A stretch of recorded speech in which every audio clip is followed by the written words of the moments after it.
जय हिंद, जय Bharat. Join us for tea on the fourth floor, please. मुख्य निर्वाचन आयुक्त ज्ञानेश कुमार की प्रेस वार्ता का सीधा प्रसारण आप देख रहे थे। सीधे तौर पर चुनाव आयोग ने कहा है कि भारत के प्रत्येक मतदाता के साथ चुनाव आयोग है और कोई भी पात्र मतदाता मतदान करने से ना छूटे और कोई भी गैर मतदाता वो मतदाता सूची में शामिल ना हो, ये चुनाव आयोग सुनिश्चित करेगा। सीधे तौर पर नाम ना लेते हुए राहुल गांधी के सभी आरोपों को निराधार बताते हुए कहा कि अभी भी 1 हफ्ते का समय है। 1 हफ्ते की समय सीमा में यदि वो हलफनामा देते हैं तो चुनाव आयोग उस पर काम करेगा, लेकिन यदि वो 1 हफ्ते की समय सीमा में हलफनामा नहीं देते हैं तो उन्हें देश से माफी मांगनी चाहिए और फिर यह समझा जाएगा कि राहुल गांधी के जो तमाम सारे आरोप हैं चुनाव आयोग पर वो सभी आरोप बेबुनियाद हैं, वो सभी आरोप निराधार हैं। मुख्य निर्वाचन आयुक्त ज्ञानेश कुमार ने सीधे तौर पर कहा कि भारत का लोकतंत्र दुनिया का सबसे बड़ा लोकतंत्र है। उन्होंने कहा कि चुनाव आयोग लगातार भारत के लिए, मतदाताओं के लिए काम करता है। वोट चोरी जैसे शब्दों से जनता को गुमराह करने की कोशिश की जा रही है, यह कहना था ज्ञानेश कुमार का। सीधे तौर पर उन्होंने कहा कि वोट चोरी जैसे आरोप संविधान का अपमान है और ऐसे आरोप लगाने वालों को देश से माफी मांगनी चाहिए। राजनीतिक दलों द्वारा भ्रम फैलाने की कोशिश की जा रही है। किसी भी एक राजनीतिक दल का नाम नहीं लिया, ना राहुल गांधी का नाम लिया। उन्होंने कहा कि मतदाता सूची को लेकर जो भी आपत्ति है, अब भी 15 दिन का समय है, उन सभी आपत्तियों को दर्ज किया जाए। चुनाव आयोग के लिए कोई भी पक्ष या विपक्ष नहीं है, सभी समकक्ष है। ज्ञानेश कुमार ने कहा एसआईआर प्रक्रिया में सभी मतदाता, बीएलओ, राजनीतिक दलों की भूमिका है, सभी की सामूहिक जिम्मेदारी है। हम सभी को मिलकर देश के लिए काम करना है। मतदाता सूची में सुधार की लंबे समय से मांग की जा रही थी, इसीलिए एसआईआर किया गया। सभी के द्वारा नामित 1.6 लाख बीएलए ने मिलकर मसौदा सूची तैयार की है। और जो ये कहा जा रहा है कि जो सामने आया कि 20 लाख 22 लाख मतदाता मर गए, तो ये अभी का आंकड़ा नहीं है। बीते 20 सालों में 22 लाख मतदाताओं की मौत हुई है और ये जानकारी अब सामने आई है जिसे अब ठीक किया जा रहा है। एसआईआर के जरिए डुप्लीकेट एपिक नंबर खत्म होंगे, ये चुनाव आयोग का कहना है। और सीधे तौर पर कहा कि आरोप लगाने वाले देश से माफी मांगे या फिर हलफनामा दें। 7 दिन के अंदर आरोप लगाने वालों को हलफनामा देना होगा, नहीं तो यह समझा जाएगा कि ये सभी आरोप बेबुनियाद और निराधार हैं। स्पष्ट तरीके से चुनाव आयोग ने अपनी बात रखी है। उन्होंने कहा है कि चुनाव आयोग किसी के भी झूठे आरोपों से डरने वाला नहीं है। चुनाव आयोग हर मतदाता के साथ चट्टान की तरह खड़ा है। समय रहते त्रुटियों को बताना जरूरी है, यह मुख्य निर्वाचन आयुक्त ज्ञानेश कुमार का कहना है। बिना सबूत के आरोप लगाने वालों से चुनाव आयोग नहीं डरता, इसलिए आरोप लगाने वाले या तो हलफनामा दें या फिर देश से माफी मांगे। और सीधे तौर पर कहा गया है कि 7 दिनों के अंदर अंदर आरोप लगाने वाले हलफनामा दें, नहीं तो फिर देश से माफी मांगे और फिर यही समझा जाएगा कि ये जो आरोप लगाए गए हैं ये बेबुनियाद हैं और ये आरोप निराधार हैं। सबसे बड़ी बात ये भी कही है कि इतना सारा जो बवाल इसको लेकर के चल रहा है, संसद से लेकर सड़क तक हमने देखा कि इस पर हंगामा किया जा रहा है, लेकिन अभी तक किसी भी राजनीतिक दल ने चुनाव आयोग के सामने किसी तरह की कोई आपत्ति दर्ज नहीं कराई है। 1 सितंबर तक का समय चुनाव आयोग ने दिया है। मुख्य चुनाव आयुक्त ज्ञानेश कुमार का कहना है कि 1 सितंबर तक जो भी कमियां, जो भी त्रुटियां आपको लग रही है वो हमारे सामने रखें, हम उसमें सुधार करेंगे। उन्होंने कहा कि दुनिया की सबसे बड़ी मतदाता सूची हमारे पास है। भारत दुनिया का सबसे बड़ा लोकतांत्रिक देश है और ऐसे लोकतांत्रिक देश में पूरी निष्पक्षता के साथ, पूरी गंभीरता के साथ, पूरी सजगता के साथ चुनाव आयोग काम कर रहा है और उस पर इस तरीके के आरोप लगाना निराधार है, गलत है।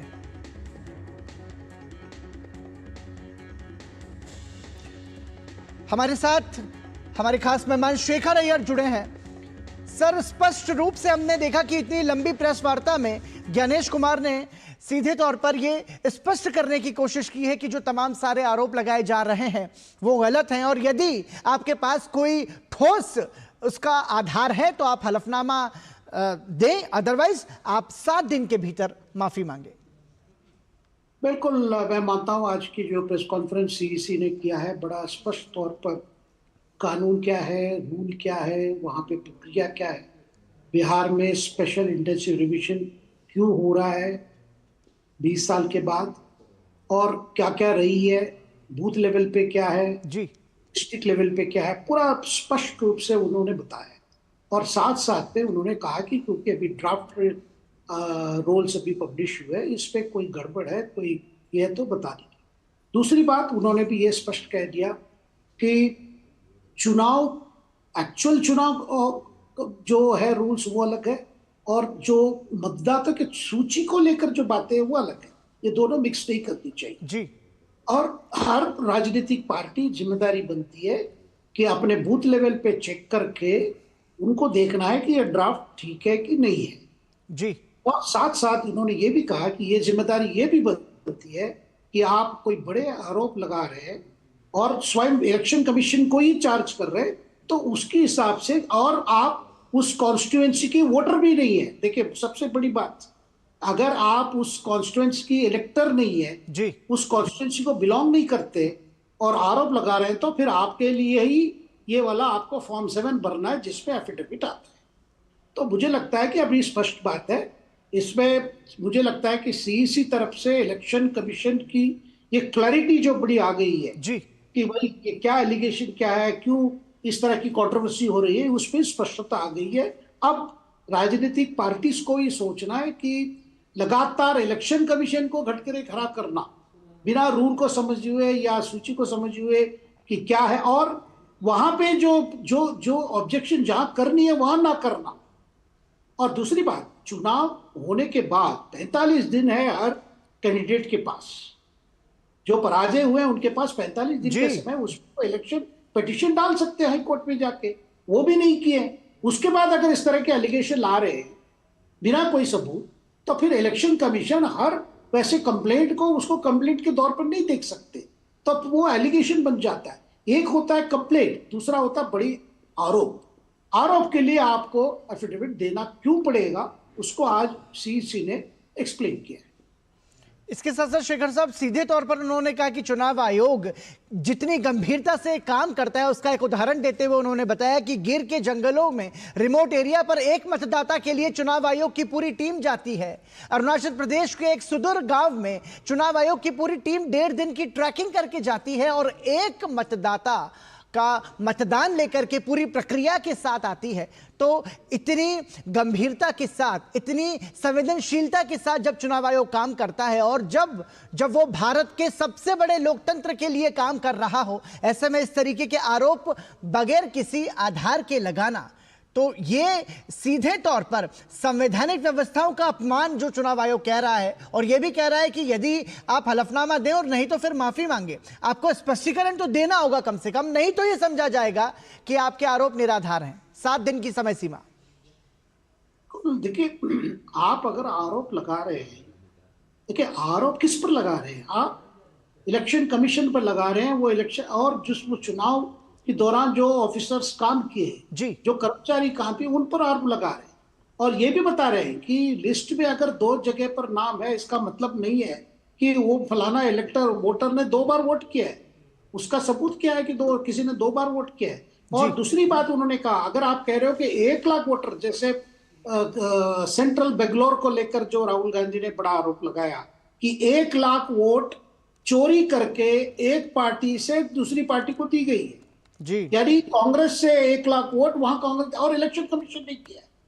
लेकिन जो चुनाव की प्रक्रिया है, कैसे आप किसी को वोट यहां से वहां ट्रांसफर कर सकते हो। और दूसरी बात, अगर 1 लाख वोटर पर आप शक कर रहे हो, तब 1 लाख वोटर को भी नोटिस देना पड़ेगा।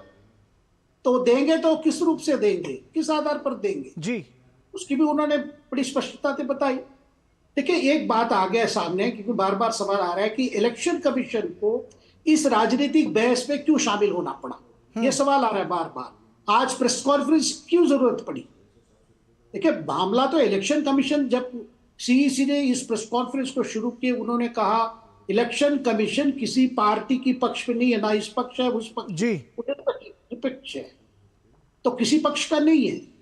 तो फ्री एंड फेयर इलेक्शन का मतलब यह है कि इलेक्शन कमीशन एक कॉन्स्टिट्यूशनल बॉडी है जिसका काम चुनाव कराना है, और चुनाव कराना है और उसका दायित्व यह बनता है जो भी एलिजिबल वोटर है, जो इलेक्टर है, वो जाके मतदान दे।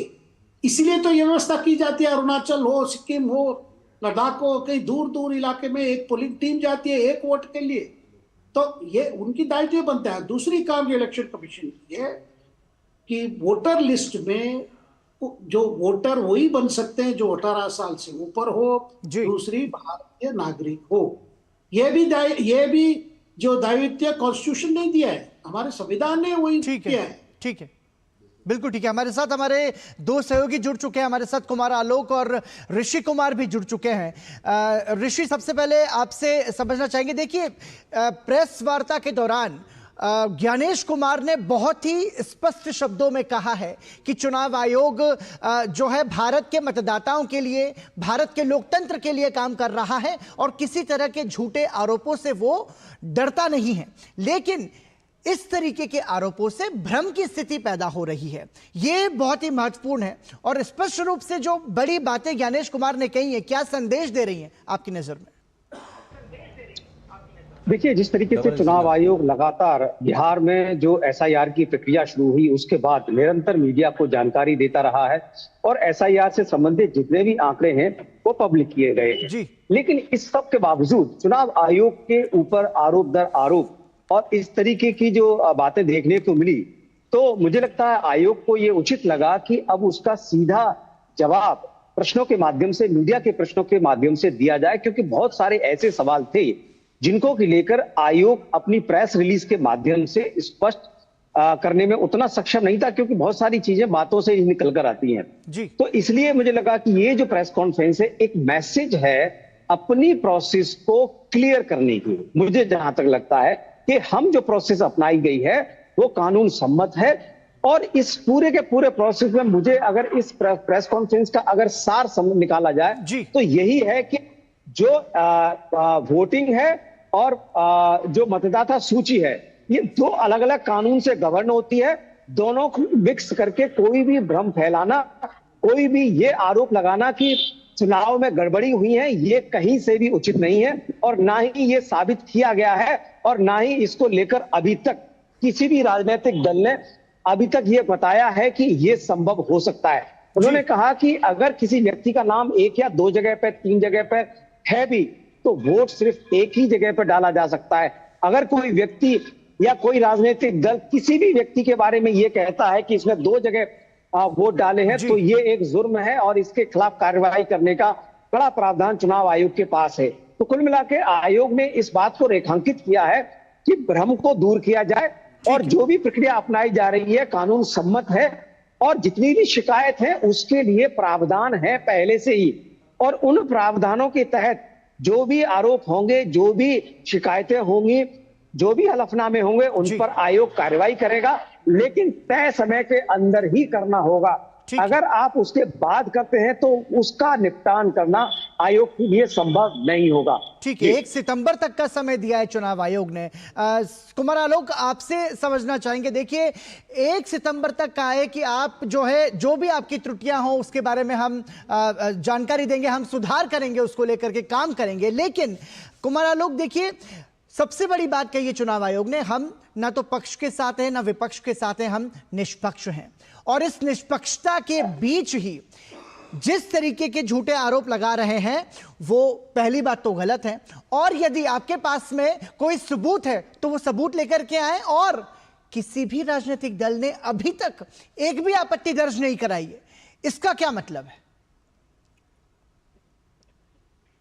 बात है कि आज जब चुनाव आयोग ने प्रेस कॉन्फ्रेंस शुरू की, लगभग 1.5 घंटे तक प्रेस कॉन्फ्रेंस चली, और हर एक पत्रकार, जो भी पत्रकार वहां पे थे मौजूद, चाहे वो बड़े चैनल के थे या छोटे चैनल के थे, सबका उन्होंने जवाब दिया, और बिल्कुल दूध का दूध और पानी का पानी जिसे कहते हैं, चुनाव आयोग ने उसका जवाब दिया। एक जो इंटरेस्टिंग चीज जो विपक्ष लगातार दिखा रहा है नंबर 0 नंबर एड्रेस को, तो 0 नंबर एड्रेस को भी उन्होंने एड्रेस किस बेहतरीन ढंग से किया, वो देखने वाली बात थी। लेकिन हमारे पास इस समय भारतीय जनता पार्टी की राज्यसभा सांसद धर्मशिला गुप्ता जी हैं, बिहार महिला मोर्चा के अध्यक्ष भी हैं, और काफी तल्लीनता से वो इलेक्शन कमीशन का जो पीसी है उसको वो देख रही थी। हम सीधे चलते हैं धर्मशिला गुप्ता जी के पास, राज्यसभा सांसद।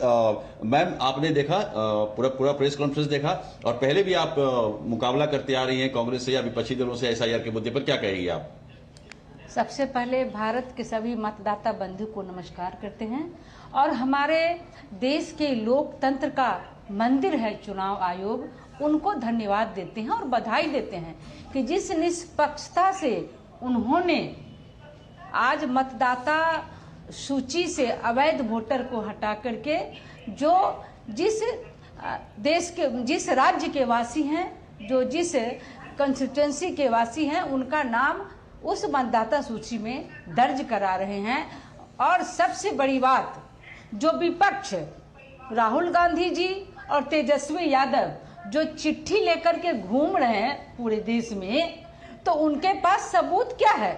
चुनाव आयोग तो चुनौती दे रही है कि 7 दिन के अंदर में यहाँ रुकेंगे, यहाँ मैं रोकना चाहूंगा आपको। देखिए, आपको बता दें कि प्रधानमंत्री ने दिल्ली में मल्टी मॉडल कनेक्टिविटी को बढ़ावा देने वाली 2 सड़क परियोजनाओं का उद्घाटन किया। इस मौके पर उन्होंने श्रमजीवियों से भी बातचीत की। मधुबनी सब लोग बहुत मिठा बोलते हैं। आपने उत्तर प्रदेश के सिवाय कितने लोगों से दोस्ती बनाई? सर, ये हमारा सौभाग्य जो हमें इतना बड़े प्रोजेक्ट पे काम करने का मौका मिला। आपके कारण सिर्फ लोगों की गाड़ी तेज चलती है ऐसा नहीं, देश की गाड़ी भी तेज चलती है।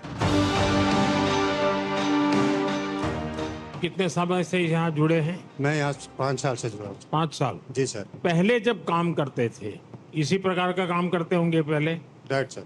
तब के और इसमें अनुभव में क्या फर्क पड़ता है? अनुभव में यह है, पहले क्या मैनुअली काम करते थे हम लोग, हाँ, तो जिसमें काफी समय लगता था। अभी कुछ मशीनरी आ गई हमारे पास नए जो काम को बहुत इजीली कर रहे हैं, और हमें टाइम मिल रहा है कि और काम को हम आगे बढ़ा सकें। आपने उत्तर प्रदेश के सिवाय जी कितने लोगों से दोस्ती बनाई? सर, यहाँ तो कई स्टेट से लोग आए हुए हैं। सबसे अपने जैसे कोई त्योहार रहता है तो त्योहार में हम सब अपने इसका बैठ के त्योहार मनाते हैं? मनाते हैं हम लोग अच्छा। सब यहीं साइड पे ही तो कल जन्माष्टमी मनाए हम लोग। अच्छा जी सर, मेरा नाम ब्रजेश कुमार है, मैं बिहार सिवान का रहने वाला हूँ सर। सिवान से हैं? जी सर। अच्छा। पिछले 6 साल से मैं काम कर रहा हूँ इस प्रोजेक्ट में, और बहुत अच्छे प्रोजेक्ट है ये। हमें बहुत कुछ सीखने को मिला सर इस प्रोजेक्ट से। आपकी पढ़ाई वगैरह क्या हुई? मेरा पढ़ाई हुई है, ग्रेजुएशन हुई है सर। ग्रेजुएशन हुआ जी। और यहाँ आपके जिम्मे क्या काम है? सर, मैं ये पूरा लेबर का मैनेजमेंट देखता हूँ सर। पहले चेन्नई में था उधर सर। हाँ, उधर भी काम किया। पहले कितना समय चेन्नई में काम किया? चेन्नई में सर 2-3 साल काम किया। वो घर के लोग क्या कहते हैं? जब पहले तमिलनाडु में थे वहाँ इडली डोसा खाते पहले थे, तो बात नहीं होता था उतना। पराठा खा रहे हो सर, पहले तो उतना बात नहीं होता। आप आने के बाद सर डिजिटल जमाना हो गया, अभी तो वीडियो कॉल और फोन पे भी बात होता है, तो अभी उतना अच्छा खराब नहीं लगता मन को। पहले बहुत खराब लगता था जब रेगुलर बात होता है सर, वीडियो कॉल से। बच्चों से बात करते हैं? हाँ, बात करता हूँ सर। बच्चे पढ़ते हैं? हाँ सर, पढ़ता है। क्या पढ़ते हैं? सर, मेरा बच्चा छोटा है सर, वो अभी UKG में है, उससे बात होता है, वीडियो कॉल में बात होता है सर। उसका मन करता है कुछ अच्छा बनने का? जरूर सर, जरूर। हाँ। जरूर सर, वो आपका ही हमेशा वीडियो देखता है सर। अच्छा, घर कब जाते हैं? घर तो सर जब त्योहार आता है तभी जाते हैं। अच्छा, तो अभी छठ पूजा के लिए चले जाएंगे? छठ पूजा आता है तभी आते हैं। आप कहाँ से हैं? मधुबनी। मधुबनी। मधुबनी सब लोग बहुत प्यारा बोलते हैं, मिठा बोलते हैं ना? जी सर, मैथिली बोलते हैं। हाँ, मैथिली बोलते हैं। सीता माता की भाषा है। हाँ। कोविड के समय क्या किया सबने? हाँ सर, कोविड के टाइम में यहीं पे बुला लिया था हमें, पूरे मास्क के साथ सबको खाना पीना, सबको सैलरी भी दिया। लेकिन घर वाले बड़े टेंशन में आ गए होंगे। हाँ, कोविड सर। का समय है। जी सर। सारी दुनिया बंद हो गई और आप मेहनत कर रहे हो। सर, ये हमारा सौभाग्य जो हमें इतना बड़े प्रोजेक्ट पे काम करने का मौका मिला, और सर सबसे ये है कि आपके साथ हमें एक बात करने का भी सौभाग्य। चलिए, मेरी बहुत बहुत शुभकामनाएं आप सबको। और आप देख सकते हैं कि जब लोग इन सुविधा का उपयोग करते हैं, लोगों का कितना समय बचता है। और हमसे हमारे यहाँ कहते हैं ना, टाइम इज मनी। सबसे ज्यादा कीमती समय होता है। जाम लगता था जी, हम कंक्रीट लेते थे जब, बहुत जाम लगता था यहाँ। तो आपके कारण सिर्फ लोगों की गाड़ी तेज चलती है ऐसा नहीं, देश की गाड़ी भी तेज चलती है। हाँ जी। चलिए, आपका परिश्रम रंग ला रहा है। मेरी तरफ से बहुत शुभकामनाएं दोस्तों। तो प्रधानमंत्री नरेंद्र मोदी की श्रमजीवियों से बातचीत को आप सुन रहे थे। प्रधानमंत्री नरेंद्र मोदी ने बहुत ही सादगी के साथ उनसे बातचीत की और सीधे तौर पर उनको ये भरोसा दिलाया कि जिस तरीके से आप ये काम कर रहे हैं और जितने परिश्रम से आप ये काम कर रहे हैं, राष्ट्र निर्माण में आपकी महत्वपूर्ण भूमिका है और उसके माध्यम से जो इसका उपयोग करने वाले भारत के नागरिक हैं उनके लिए, उनके जीवन को जो आप सरल बना रहे हैं, ये बहुत ही महत्वपूर्ण है और उल्लेखनीय भी है। प्रधानमंत्री नरेंद्र मोदी ने सभी श्रमजीवियों को शुभकामनाएं भी दी हैं। इसी के साथ यहाँ रुक रहे हैं एक छोटे से ब्रेक के लिए। आप बने रहिए हमारे साथ।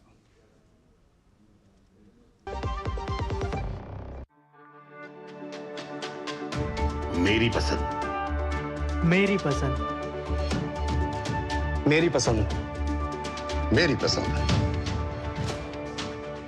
हमारी पसंद, हम सबकी पसंद। मजबूत देश का मजबूत सरिया मोंगिया स्टील। सुनो, एक अच्छी इंश्योरेंस पॉलिसी एआई से पूछते हैं। एक ऐसी पॉलिसी जिसमें प्रीमियम पेमेंट हो लिमिटेड पर इनकम आती रहे लाइफ टाइम।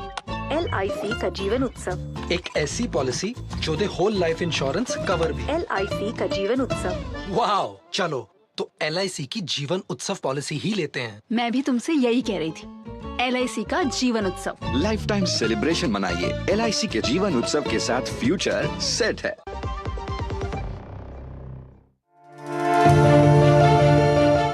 दिल्ली और पूरे NCR में तरक्की के अनगिनत रास्ते खुलने जा रहे हैं। स्वागत है दिल्ली वासियों का दिल्ली की नई लाइफलाइन UER2 और द्वारका एक्सप्रेसवे पर। ये है दिल्ली को प्रधानमंत्री श्री नरेंद्र मोदी जी की सौगात। सुपर कनेक्टिविटी और world class infrastructure. Urban extension road 2 Delhi NCR का नया रिंग रोड होगा। कम पोल्यूशन, कम ट्रैफिक और NCR से दिल्ली एयरपोर्ट का सफर चंद मिनटों में कीजिए। वहीं द्वारका एक्सप्रेसवे से NCR में ट्रैवल करना और आसान होगा। दिल्ली बदल रही है, विकास के नए कीर्तिमान रच रही है। दिल्ली की प्रगति को नई गति देने के लिए धन्यवाद मोदी जी।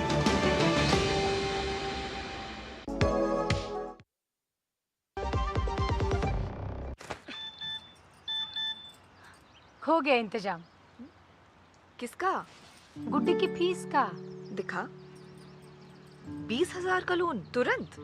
पता है कौन दे रहा है, ब्याज कितना है? लोन विनियमित संस्थानों से ही लें और कर्ज उतना जितनी जरूरत, वो भी जांच कर। हो गया इंतजाम। पगार एडवांस में भेजिए। RBI कहता है, सही वित्तीय बर्ताव करे आपका बचाव। जब धरती चीर कर निकलता है लोहे का पत्थर और मिलता है मोंगिया के जोश से, फिर तपता है, पिघलता है और बनता है फौलाद। अब होता है सरिया सारी खूबियों के साथ। मोंगिया स्टील, मजबूत देश का मजबूत सरिया। एक बार फिर आपका स्वागत। आप देख रहे हैं DD न्यूज और आपको बता दें कि एक लंबी प्रेस वार्ता चुनाव आयोग ने की। मुख्य निर्वाचन आयुक्त ज्ञानेश कुमार ने स्पष्ट तौर पर मीडिया के माध्यम से ये देश को बताने की कोशिश की कि चुनाव आयोग पूरी निष्पक्षता के साथ भारत के लोकतंत्र के लिए काम कर रहा है और वो ना तो पक्ष के साथ है ना विपक्ष के साथ है। वो निष्पक्ष रूप से भारत की लोकतांत्रिक व्यवस्था को मजबूत बनाने के लिए लगातार काम कर रहा है और किसी के भी झूठ फैलाने से और झूठे आरोपों से चुनाव आयोग डरने वाला नहीं है। कुछ खास मेहमान हमारे साथ जुड़े हुए हैं। हमारे साथ अमरनाथ तिवारी जुड़ गए हैं। बहुत बहुत स्वागत अमरनाथ जी आपका। हमारे साथ हमारे सहयोगी कुमार आलोक और निशांत राय और ऋषि कुमार पहले से मौजूद हैं। अमरनाथ जी, सीधे तौर पर आपकी प्रतिक्रिया चाहूँगा।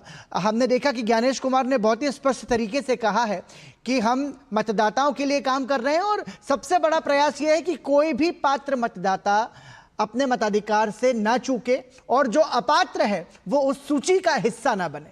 तो फिर इसमें आपत्ति क्या है?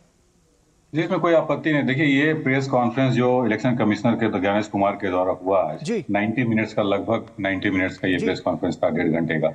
तो इसमें ये एक्सपेक्टेड था और ये लग रहा था कि आज न कल ये होना है, क्योंकि जिस तरह से एलिगेशंस, काउंटर एलिगेशंस लग रहे थे इसी पर, तो लगता था कि वो क्लियर, आज उन्होंने क्लियर भी किया पॉइंट टू पॉइंट, और Q&A, क्वेश्चन आंसर सेशन भी हुआ पत्रकारों के द्वारा, उन्होंने उसका आंसर भी दिया, जितने डाउट्स थे, जितने कंफ्यूजन था, सबको दूर करने की कोशिश की, और ये बताया कि भाई देखिए, ये उनका मैंडेटरी ये है कि भाई पावर है कि अगर कोई भारत का नागरिक नहीं है तो वो वोटर लिस्ट में उनका नाम नहीं होना चाहिए, कॉन्स्टिट्यूशनल पावर है उनको। और इसको बहुत सा बाकी जितने कंफ्यूजन थे अपोजिशन पार्टी की तरफ से लग रहे थे अभी फिलहाल कुछ दिनों में, उनको डिस्पेल करने का, दूर करने का कोशिश किया इलेक्शन कमीशन ने, और की भी है बहुत। जी, इसके साथ साथ देखिए ये भी महत्वपूर्ण है कि समझना ये भी जरूरी है अमरनाथ जी कि उन्होंने कहा कि हम भारत का सबसे बड़ा लोकतंत्र हमारे पास है, भारत की सबसे बड़ी लोकतांत्रिक व्यवस्था में चुनाव आयोग की जो टीम है, जो लगातार काम करती है, वो उसका जिक्र उन्होंने किया। और हमने ये भी देखा कि यहां पर रुकते हुए सीधे रुक करेंगे प्रधानमंत्री नरेंद्र मोदी का, जो कि भाजपा कार्यालय में पहुंच चुके हैं। हमारे सहयोगी शैलेंद्र मिश्रा हमारे साथ जुड़े हुए हैं। शैलेंद्र, प्रधानमंत्री नरेंद्र मोदी भाजपा कार्यालय पहुंच चुके हैं, आपसे आगे का अपडेट चाहेंगे। निश्चित तौर पर हम जानते हैं कि आज बीजेपी संसदीय बोर्ड की बैठक है, और ये बैठक बहुत महत्वपूर्ण इसलिए मानी जा रही है क्योंकि हम जानते हैं कि 21 अगस्त वो नामांकन का आखिरी दिन है उपराष्ट्रपति पद का चुनाव के लिए, और ऐसे में इस बात की बड़ी चर्चा है कि संसदीय बोर्ड में इस बात पर चर्चा हो सकती है कि एनडीए का जो उपराष्ट्रपति पद का उम्मीदवार है वो कौन हो। चुकी हम जानते हैं कि एनडीए की जो बैठक हुई थी उसमें प्रधानमंत्री नरेंद्र मोदी को अधिकृत कर दिया गया था, और आज हम देख रहे हैं कि बीजेपी के केंद्रीय कार्यालय में प्रधानमंत्री नरेंद्र मोदी पहुंचे हैं। बीजेपी के राष्ट्रीय अध्यक्ष जेपी नड्डा मौजूद हैं प्रधानमंत्री नरेंद्र मोदी के स्वागत के लिए, अभिनंदन के लिए, और इसके बाद औपचारिक तौर पर संसदीय बोर्ड की बैठक शुरू होगी। रक्षा मंत्री राजनाथ सिंह, गृह मंत्री अमित शाह और संसदीय बोर्ड के जो तमाम सदस्य हैं तो पहले ही बैठक के लिए बीजेपी के केंद्रीय कार्यालय पहुंच चुके हैं। बहुत दिनों से इस बात की चर्चा है कि जब से ही चुनाव आयोग ने तारीखों का ऐलान किया है उपराष्ट्रपति पद के लिए, तब से ही एनडीए का उम्मीदवार कौन होगा इस बात की कयासबाजी लगाई जा रही है। हम जानते हैं कि एनडीए के नेताओं की बैठक हुई थी, उसमें स्पष्ट तौर पर कहा गया था कि प्रधानमंत्री नरेंद्र मोदी इस बात को लेकर फैसला लें कि कौन एनडीए का उम्मीदवार होगा। और आज ये बीजेपी संसदीय बोर्ड की बैठक, तो लिहाजा ये कयासबाजी लगाई जा रही है कि इसी मुद्दे पर बैठक बुलाई गई है। देखिए ये भी यहाँ पे महत्वपूर्ण है, हमने देखा कि भाजपा के जो राष्ट्रीय अध्यक्ष जेपी नड्डा, उन्होंने प्रधानमंत्री नरेंद्र मोदी की अगवानी की, और अब ये भी महत्वपूर्ण है कि ये जो प्रक्रिया है वो पूरी प्रक्रिया की शुरुआत हम इसको कह सकते हैं, ये तय करना होगा भारतीय जनता पार्टी को कि उनकी तरफ से उपराष्ट्रपति का जो उम्मीदवार है वो कौन होगा। इस पर विचार मंथन किया जाएगा, लेकिन ये जो पूरी प्रक्रिया है समझना चाहेंगे शैलेंद्र, मतलब कितना समय लगेगा इस पूरी प्रक्रिया में? देखिए, हम जानते हैं कि तारीखों का ऐलान हो गया है जी, 21 तारीख वो तक नामांकन हो सकता है उम्मीदवारों का, और उससे पहले अगर कोई उम्मीदवार उतारना चाहता है तो उसे ये तय करना होगा कि उस गठबंधन का उम्मीदवार कौन होगा। इसीलिए हम जानते हैं कि एनडीए की बैठक पहले ही हो चुकी है, जिसमें प्रधानमंत्री नरेंद्र मोदी को से आग्रह किया गया कि वो इस बात पर फैसला ले। बीजेपी संसदीय बोर्ड की आज बैठक हो रही है, और एनडीए की जो संसदीय दल की बैठक है वो भी 19 तारीख को प्रस्तावित है, मंगलवार को, जिसमें जो संसद की जो रणनीति है उस पर बातचीत होनी है। संभवतः कहा जा रहा है कि 20 तारीख को एक तरह से देखें तक ये ऐलान जरूर हो जाएगा, और तमाम एनडीए नेताओं की मौजूदगी में जो अंतिम दिन है नामांकन का 21 अगस्त, उस दिन नामांकन हो सकता है। इस बात की खबरें आ रही हैं एनडीए की तरफ से। एनडीए के तमाम नेता उस दौरान मौजूद रहेंगे, और आज जब ये बैठक होगी इसके बाद कल या परसों इस बात को औपचारिक तौर पर बता दिया जाएगा कि एनडीए की तरफ से उपराष्ट्रपति पद के लिए कौन उम्मीदवार होने जा रहा है। हम जानते हैं कि तमाम नामों पर कयासबाजी चल रही है, मीडिया में चर्चा चल रही है, पत्रिका समाचार पत्रों में नाम छपे हैं, लेकिन बीजेपी की अपनी एक कार्यशैली रही है कई बार हम देखते हैं कि जो नाम चर्चा में रहते हैं अधिकतर बार ये होता है वो आता ही नहीं है। तो लिहाजा आप देखिए तमाम राज्यपालों ने दिल्ली में हाल में जो दौरे किए हैं उनके नाम बहुत चर्चा में है। थावरचंद गहलोत का नाम, या फिर ओम माथुर का नाम, या फिर गुजरात के राज्यपाल का नाम, देवव्रत का नाम। इसके साथ ही साथ आप देखें कि कई अन्य नाम भी चर्चा में है। आरिफ मोहम्मद खान का नाम कुछ लोग मीडिया में चर्चा में चला रहे हैं, लेकिन ये सब कयासबाजी है। दरअसल जब तक औपचारिक ऐलान नहीं होता है तब तक ये एक तरह से मीडिया एक कोशिश करता है पता लगाने की जिनका नाम दौड़ में शामिल है। थावरचंद गहलोत का नाम हमने कल देखा बहुत प्रमुखता से मीडिया में सुर्खियों में रहा। ओम माथुर जो बीजेपी के वरिष्ठ नेता रहे हैं, अब राज्यपाल की जिम्मेदारी निभा रहे हैं, उनका नाम भी खूब चर्चा में देखने को मिला। तो निश्चित तौर पर अब देखना होगा कि एनडीए किसके नाम पर मुहर लगाता है उपराष्ट्रपति पद के उम्मीदवार को लेकर, क्योंकि ये जो संसदीय बोर्ड की जो बैठक है ये बहुत महत्वपूर्ण है। बीजेपी की सर्वोच्च संस्था है, फैसला लेने की जो सर्वोच्च बॉडी होती है वो संसदीय बोर्ड होता है। शैलेंद्र, भारतीय जनता पार्टी का पिछले कुछ समय का यदि हम रिकॉर्ड देखें तो हम ये कह सकते हैं कि जैसा कि आपने कहा कि जब कयास लगाए जाते हैं तो उसके बिल्कुल उलट या उसके विपरीत जो है वो परिणाम सामने आता है। मतलब जो सोचा भी नहीं जा सकता वो उम्मीदवार या वो प्रत्याशी के तौर पर वो नाम उजागर होता है। तो अपनी इस रणनीति के लिए भारतीय जनता पार्टी जानी जाती है। आपको लगता है कि बहुत ही समीकरणों को जांचने के बाद, हर एंगल से सोचने के बाद और बहुत ही गंभीर चिंतन के बाद जो है अपने प्रत्याशी का किसी भी पद के लिए नाम ऐलान करती है भारतीय जनता पार्टी। देखिए इसमें कहीं कोई दो राय नहीं है कि एनडीए के सहयोगियों से बातचीत के बाद और काफी विचार विमर्श के बाद बीजेपी में एक प्रक्रिया, फैसला लेने की एक प्रक्रिया होती है और उसके बाद नाम का ऐलान किया जाता है। इसके साथ ही साथ काफी सोच समझकर हम जानते हैं कि उपराष्ट्रपति का जो पद होता है वो राज्यसभा के सभापति के तौर पर भी उनकी जिम्मेदारी होती है। तो निश्चित तौर पर इन सब बातों का ध्यान रखा जाएगा और कोई वरिष्ठ नेता इस पद पर बैठे, ये ऐसी चर्चा है। क्योंकि संकेतों में बात स्पष्ट तौर पर कहा गया है कि जो भी नाम सामने आएगा वो सुयोग्य होगा और आप ये जानिए कि वो एक अनुभवी नेता होगा।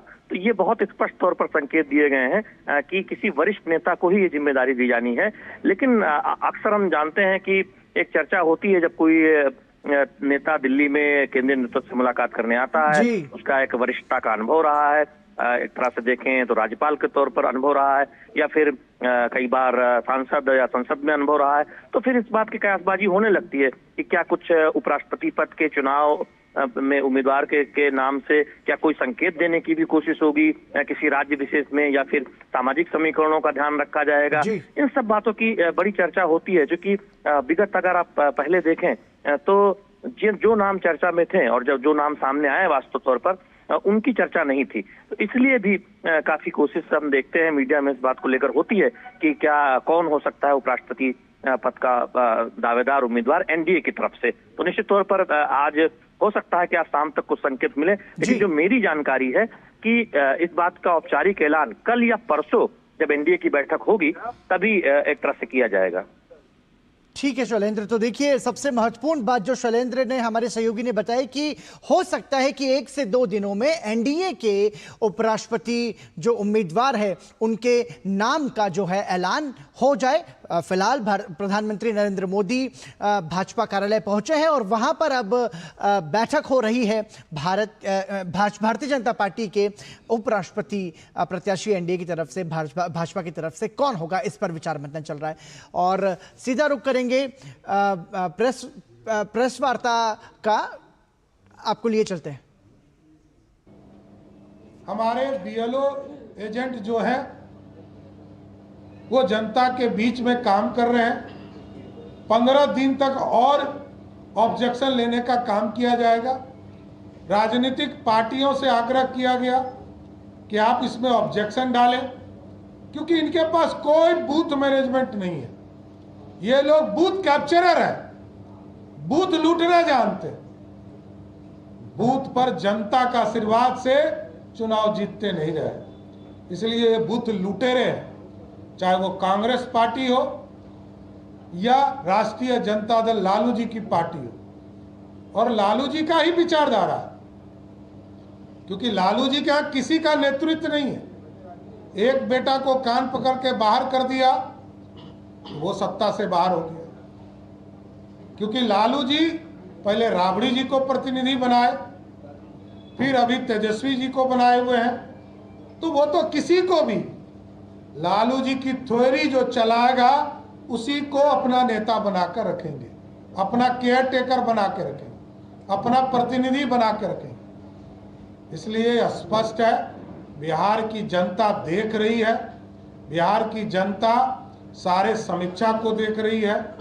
जहां भी SIR का कार्यक्रम चल रहा, उससे स्पष्ट है कि जहां पर भी कोई भी दिक्कत है, लोग ऑब्जेक्शन करें। ऑब्जेक्शन के माध्यम से जो स्क्रूटनी होगा, उसके बाद जब 30 सितंबर को पूरे चीज़ों की समीक्षा करके वोटर लिस्ट प्रकाशित होगा, तब एक्चुअल वोटर लिस्ट आएगा। अभी ड्राफ्ट कॉपी आया, अभी ऑब्जेक्शंस चल रहे हैं, इसके बाद स्क्रूटनी होगा। तो ये लगभग 100 दिन के पूरे कार्यक्रम है जो इलेक्शन कमीशन कर रहा है। और बिहार की जनता ने वो भी दिन देखा कि राबड़ी देवी जी के राज में भी इसी तरह 90 दिन में ही सारी प्रक्रिया को पूरा किया गया। तब तो ना कांग्रेस पार्टी को दर्द था पेट में, ना लालू जी को पेट में दर्द था, क्योंकि आज भारतीय जनता पार्टी के नेता नरेंद्र मोदी जी इस देश को चला रहे हैं। तो देश में अराजकता फैलाने के लिए, देश में गुंडागर्दी बढ़ाने के लिए, देश में घोटालों की सरकार बनाना चाहते हैं, उसके लिए अराजकता फैला रहे हैं। इसलिए स्पष्ट है कि SIR के माध्यम से बिहार में जो स्क्रूटिनाइज हो रहे हैं, जो 22 लाख लोग मृत पाए गए, जो लोग बाहर हैं लगभग 30 लाख, जो परमानेंट तौर पर बाहर गए हैं, उनको भी नोटिस किया जा रहा है। और साथ साथ जो लगभग 8 लाख लोग दूसरे जगह भी मतदाता है, एक जगह से दूसरे जगह भी, उनको भी स्क्रूटनी करने का काम इलेक्शन कमीशन कर रहा है। इसलिए ये लोग संविधान विरोधी हैं, संविधान की रक्षा करने वाले नहीं हैं, संविधान का किताब पढ़ने वाले नहीं हैं, संविधान में जो लिखा है उससे कोई मतलब नहीं।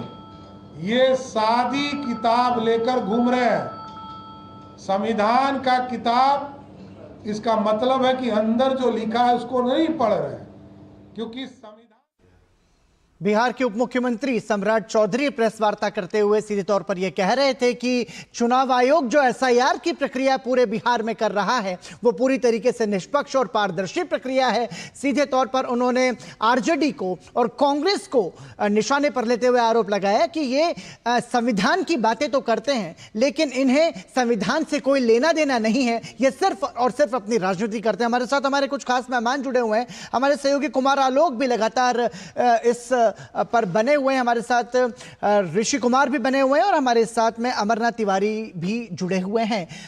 कुमार आलोक, देखिए अब चुनाव आयोग की जो प्रेस वार्ता हुई उसके बाद हमने देखा कि बिहार के उप मुख्यमंत्री जो हैं वो उसके समर्थन में आकर के कह रहे हैं कि चुनाव आयोग पूरी निष्पक्ष तरीके से काम कर रहा है, और आरोप यहां पर RJD और कांग्रेस पर भी है। यह कहा कि राबड़ी देवी के कार्यकाल में 90 दिन में SIR की प्रक्रिया हुई थी, तब तो इस तरीके का कोई बवाल नहीं था। बिल्कुल सही कह रहे हैं आप कि जिस तरीके से विपक्ष का रवैया है पूरे SIR की प्रक्रिया को लेकर के, तो ये अपने आप में हास्यास्पद है। और जिस तरीके से चुनाव आयोग ने पूरे प्रेस कॉन्फ्रेंस पे, यानी कि 1.5 घंटे तक प्रेस कॉन्फ्रेंस चला और उसमें जिस तरीके से जवाब दिया, उसमें विपक्ष को जरूर एहसास हुआ होगा कि हम कहां पर गलत हैं। हमारे साथ इस समय धर्मशिला गुप्ता जी हैं, जो बिहार महिला BJP के अध्यक्ष हैं और राज्यसभा सांसद है, काफी प्रखर वक्ता है। हम उन्हीं से जानना चाहेंगे कि मैम, आज का जो प्रेस कॉन्फ्रेंस था और जिस तरीके से मतदाता SIR को लेकर के चुनाव आयोग ने जो प्रेस कॉन्फ्रेंस किया था, उसके बारे में क्या कहेंगे आप? देखिए, लोकतंत्र की आत्मा होती है चुनाव आयोग, और हमारे देश का चुनाव आयोग निष्पक्ष रूप से मतदाता सूची से अवैध वोटर को हटा रहे हैं। 20 साल में लगभग 22 लाख लोग मृत पाए गए हैं, उनको हटा रहे हैं। और ये जो विपक्ष हैं, राहुल जी और तेजस्वी यादव, ये हार की हताश में इतना परेशान हो गए हैं इतना निराश हो गए हैं, वो चुनाव आयोग पर आरोप लगा रहे हैं। बिना हलफनामा के, बिना कोई सबूत के एक पत्र से ये चुनाव आयोग पर आरोप लगा रहे हैं। चूंकि जो उनके अवैध वोटर हैं, जिनसे वो राजनीति करते हैं, चुनाव आयोग अपने निष्पक्षता से उन अवैध वोटर को हटाने का काम कर रहे हैं और बिहार के उन करोड़ों गरीब, हमारे देश के समाज के अंतिम लोगों के साथ खड़े हैं, जिनका कोई घर नहीं है और उनको आवास की संख्या 0 है। राहुल गांधी को, तेजस्वी यादव की समझ ही नहीं आता है, क्योंकि वो तो सोने के चम्मच लेकर जन्म लिए हैं। उनको याद नहीं है तेजस्वी जी को, जब राबड़ी जी थी मुख्यमंत्री तो 90 दिनों में SIR किया गया था, और आज बिहार का SRI ही चुनाव आयोग पर जो आरोप निराधार लगा रहे हैं विपक्ष, वो बिहार का SIR ही उसका जवाब है। तेजस्वी यादव को ये सीख लेना चाहिए कि बिहार में विकास है और हमारे प्रधानमंत्री आदरणीय नरेंद्र मोदी जी के नेतृत्व में जो बिहार में विकास हो रहा है, देश में विकास हो रहा है, तो देश और बिहार की जनता NDA के साथ है, विकास के साथ है। लेकिन तेजस्वी यादव को काफी घबराहट हो रहा है, क्योंकि उनका सिंहासन हिल गया है, उनका लालटेन फूट चुका है और बिहार में विकास हो रहा है, बिहार में बिहार वासियों का सम्मान हो रहा है। ये हमारे आदरणीय प्रधानमंत्री जी और मुख्यमंत्री जी के नेतृत्व में हो रहा है, और जो हमारे बिहार के वासी हैं उनका नाम मतदाता सूची में दर्ज किया जा रहा है। लेकिन तेजस्वी यादव को अवैध वोटर की पड़ी हुई है, उनको अपने वोट बैंक की पड़ी हुई है, वो बिहार के जनता के साथ नहीं है, बिहार का विकास नहीं चाहते हैं और बिहार की जनता तेजस्वी यादव को नकार चुकी है। बिहार से कांग्रेस को कोई अस्तित्व ही नहीं है, इसलिए बिहार में है तो सिर्फ NDA है और विकास है, बिहार की जनता विकास के साथ है। और चुनाव आयोग एकदम चट्टानी रूप से सभी मतदाता बंधु के साथ खड़े हैं, वो निष्पक्ष भाव से सारे काम कर रहे हैं। BLA 1 है, BLA 2 हमारे NDA गठबंधन में और भारतीय जनता पार्टी के एक BLA 2 घर घर जा रहे हैं, और सारे उन बिहार वासियों को जो बिहार में हैं, जो कहीं अपना बिजनेस करते हैं लेकिन उनका जन्म स्थान, उनका मतदाता सूची में नाम है बिहार में, उनका नाम वो बिहार के वोटर लिस्ट में दर्ज करा रहे हैं। ये हमारी सरकार, हमारी माननीय प्रधानमंत्री जी आदरणीय नरेंद्र मोदी जी और हमारे मुख्यमंत्री जी के नेतृत्व में हो रहा है। बिहार की जनता ने स्पष्ट कहा है कि बिहार में विकास है तो NDA की सरकार है, और NDA की सरकार 2025 में प्रचंड बहुमत से बनने जा रही है। चूंकि जो अपमान और जो अपराध राजद ने किया था, और मैं आपको बता देना चाहती हूं कि हमारा नेतृत्व, हमारी सरकार संविधान के साथ सरकार चलाना चाहती है, विकास करना चाहती है। लेकिन राहुल जी और तेजस्वी यादव संविधान से नहीं, शरिया कानून से वो देश को चलाना चाहते हैं, राज्य को चलाना चाहते हैं। कुमार लोग आएंगे हम आपके पास, हमारे साथ में हमारे अमरनाथ तिवारी हमारे मेहमान जुड़े हुए वरिष्ठ पत्रकार हैं। ठीक है कुमार लोग, हम आएंगे आपके पास में। भीमराव अंबेडकर, अमरनाथ तिवारी आपके पास आना चाहूंगा। सर देखिए, महत्वपूर्ण ये भी है कि चुनाव आयोग और ये जिस तरीके की राजनीति हम देख रहे हैं चुनाव आयोग के साथ में होती हुई, उन सब के बीच में राजनीतिक बयानबाजी अपनी जगह होती है, लेकिन हमने देखा महत्वपूर्ण बात कि ज्ञानेश कुमार ने अपने 90 मिनट से ज्यादा के अपने प्रेस के संबोधन में नाम किसी का भी नहीं लिया। हालांकि स्पष्ट रूप से कहा कि 7 दिन का समय है, 7 दिन के समय में यदि आप हलफनामा दे दीजिए और यदि हलफनामा नहीं देते हैं तो फिर देश से माफी मांगे। अब आपको लगता है कि चुनाव आयोग ने जो गेंद है वो कांग्रेस पार्टी और राहुल गांधी के पाले में फेंक दी है, अब प्रतिक्रिया देनी होगी उनको? देखिए, ऐसा लगता नहीं है। चुनाव आयोग का काम सिर्फ वोट कराना नहीं है, बल्कि ये भी देखना है कि वो जो वोटर का क्रेडेंशियल है वो कौन वोटर है, कहाँ से आए हैं, वो इंडियन सिटीजन है कि नहीं है, ये देखना भी चुनाव आयोग का काम है। और चुनाव आयोग बेसिकली वही काम कर रहा, वो गेंद किसी पॉलिटिकल पार्टी के कोर्ट में नहीं फेंका, बल्कि आप उसको डिफरेंट पॉलिटिकल पार्टी अपने ढंग से एक्सप्लेन कर सकती है। लेकिन चुनाव आयोग ने अपना पक्ष रखा, जिसका उम्मीद था वो पक्ष रखें, और चुनाव आयोग ने अपना पक्ष रखा है, बखूबी अच्छे ढंग से रखा है, पॉइंट वाइज पॉइंट रखा है। अब इसको पॉलिटिकल पार्टी अपना एक्सप्लेन कर, लेकिन ये जरूर है कि चुनाव आयोग का काम चुनाव कराना ही नहीं, बल्कि कौन चुनाव कर रहे हैं, दे रहे हैं, वोट कर रहे हैं, उनके क्रेडेंशियल को चेक करना भी है, और उसी एक्सरसाइज को एसआईआर के थ्रू हो रहा है।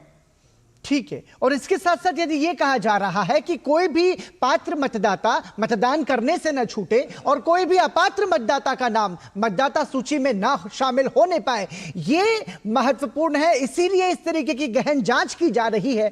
तो फिर इस पर यदि कोई राजनीतिक दल आपत्ति उठाता है, उसका क्या मतलब है? नहीं, देखिए, आपत्ति उठाना अपोजिशन पार्टी का काम है, वो सरकार के खिलाफ वो कहीं भी मौका चुकना नहीं चाहते, और सरकार भी उसको एक्सप्लेन करती है। लेकिन ये मामला सरकार और अपोजिशन का नहीं था, ये इलेक्शन कमीशन का मामला था, ये कॉन्स्टिट्यूशनल बॉडी का मामला था। और अच्छा किया इलेक्शन कमीशन ने, कमिश्नर ने, कि किसी पॉलिटिकल पार्टी को इंडिविजुअली उन्होंने रिप्लाई नहीं किया, उनके क्वेश्चन का जवाब नहीं दिया। वो एक प्रेस कॉन्फ्रेंस करके बाकायदा हर क्वेश्चन का उन्होंने क्वेश्चन को एक्सप्लेन करने की कोशिश की है। और बिल्कुल उनका काम है कि किसी भी वोटर का राइट है, किसी भी सिटीजन का, कि वो वोट करे, और ये देखना इलेक्शन कमीशन का काम है कि वो वोट दे पा रहा है कि नहीं, सही ढंग से दे पा रहा है कि नहीं। लेकिन हाँ, ये भी उनका काम है, ये शायद लोग ओवरलुक करते हैं पॉलिटिकल पार्टीज, कि उनका इलेक्शन कमीशन का ये भी काम है कि वो इंडियन सिटीजन अगर नहीं है, उनके पास कोई प्रूफ नहीं है सिटीजन होने का, तो वो वोट ना करे, इस प्रोसेस में पार्टिसिपेट ना करे। ये काम भी इलेक्शन कमीशन का देखना है। ठीक बात है, जो उन्होंने गणेश कुमार ने स्पष्ट रूप से कहा, और ये बहुत ही महत्वपूर्ण भी है कि पता इतना मायने नहीं रखता जितना मायने रखता है कि जो मतदाता है उसकी नागरिकता कम से कम भारतीय हो, वो गैर भारतीय ना हो, ये यहां पर महत्वपूर्ण है। हमारे साथ में ऋषि कुमार भी बने हुए हैं। देखिए ऋषि, हम ये देख रहे हैं कि संसद से लेकर के सड़क तक इस पूरे मसले पर इतनी राजनीति की जा रही है, बयानबाजियां हो रही हैं, लेकिन अभी तक एक भी राजनीतिक दल ने कोई दावा, कोई आपत्ति इस सूची को लेकर के दर्ज नहीं कराई है चुनाव आयोग के सामने। तो ये किस और इशारा करता है? एक तरफ तो आप उस पर संसद से लेकर सड़क तक बवाल कर रहे हैं, और दूसरी तरफ जो प्रक्रिया है कि यदि बवाल की वजह से कोई आपके साथ गलत हो रहा है तो आप उसमें करेक्शन कराने के लिए या दावे आपत्ति डालें, तो वो कुछ भी नहीं है। देखिए, जहां तक आज की प्रेस कॉन्फ्रेंस को देखें तो निश्चित तौर से चुनाव आयोग ने देश के सामने जितने भी सवाल जो विपक्ष के जो नेताओं के द्वारा रखे गए थे, उन सबको प्रेस के माध्यम से जवाब भी दिया है। और जिस तरीके से राजनीतिक दलों के द्वारा अब तक कोई भी आपत्ति नहीं दी गई है, ये बताता है, जिसमें आयोग ने कहा कि इससे दो परिणाम निकलते हैं। एक तो अब तक आपकी कोई भी शिकायत न आना ये साबित करता है कि हमारी जो प्रक्रिया है आप उससे संतुष्ट हैं और उसमें कोई भी खामी नहीं है। जी। दूसरी बात, अगर आप इस पर सवाल उठाते हैं और आप कोई भी आपत्ति दर्ज नहीं कराते हैं तो ये राजनीतिक मसला है। उन्होंने साफ तौर से कहा कि अगर कोई भी वोटर लिस्ट से संबंधित आपत्ति है तो उसको दर्ज कराने का एक प्रावधान है, और उस प्रावधान के तहत किसी भी व्यक्ति का जो कि उस विधानसभा से या लोकसभा से संबंध भी नहीं रखता है, तब भी वो आपत्ति दर्ज करा सकता है, लेकिन उसके पास तय समय के अंदर ही उसे कराने की प्रक्रिया है। और अगर वो ऐसा नहीं करता है तो ये माना जाएगा कि तय समय की प्रक्रिया के बाद अगर कर रहा है तो राजनीतिक मुद्दों को उठाने में ज्यादा दिलचस्पी उठा रहा है बनस्पत उस एसआईआर या जो भी सूची है उसको सही करने में। चुनाव आयोग ने साफ तौर से आमंत्रण दिया सभी लोगों का, देश भर के लोगों का, मतदाताओं का, राजनीतिक दलों का, कार्यकर्ताओं का, कि आप जो मतदाता सूची है उसको करेक्ट कराने में आप ही सहयोग करें, और ये आपकी भी जिम्मेदारी है। हम तो कर ही रहे हैं। आपको कहीं भी शिकायत मिलती है आप उसको तुरंत आयोग के समक्ष लाएं और आयोग उस पर कार्रवाई करेगा। और इसी वजह से उसमें राजनीतिक दलों को जो 1 महीने का जो समय है आपत्ति दर्ज करने का, जिसमें से कि 15 दिन का अभी वक्त बाकी है, उन्होंने साफ तौर से कहा कि आपके पास अभी भी अवसर है, आपके पास जो बीएलए हैं आप उनके माध्यम से आपत्तियां दर्ज कराइए, और इसका हम स्वागत करते हैं। इसके लिए आयोग ने कहा कि हम इसे बहुत पॉजिटिवली लेंगे कि अगर कोई आपत्ति आती है ताकि हम उसका निपटारा कर सकें।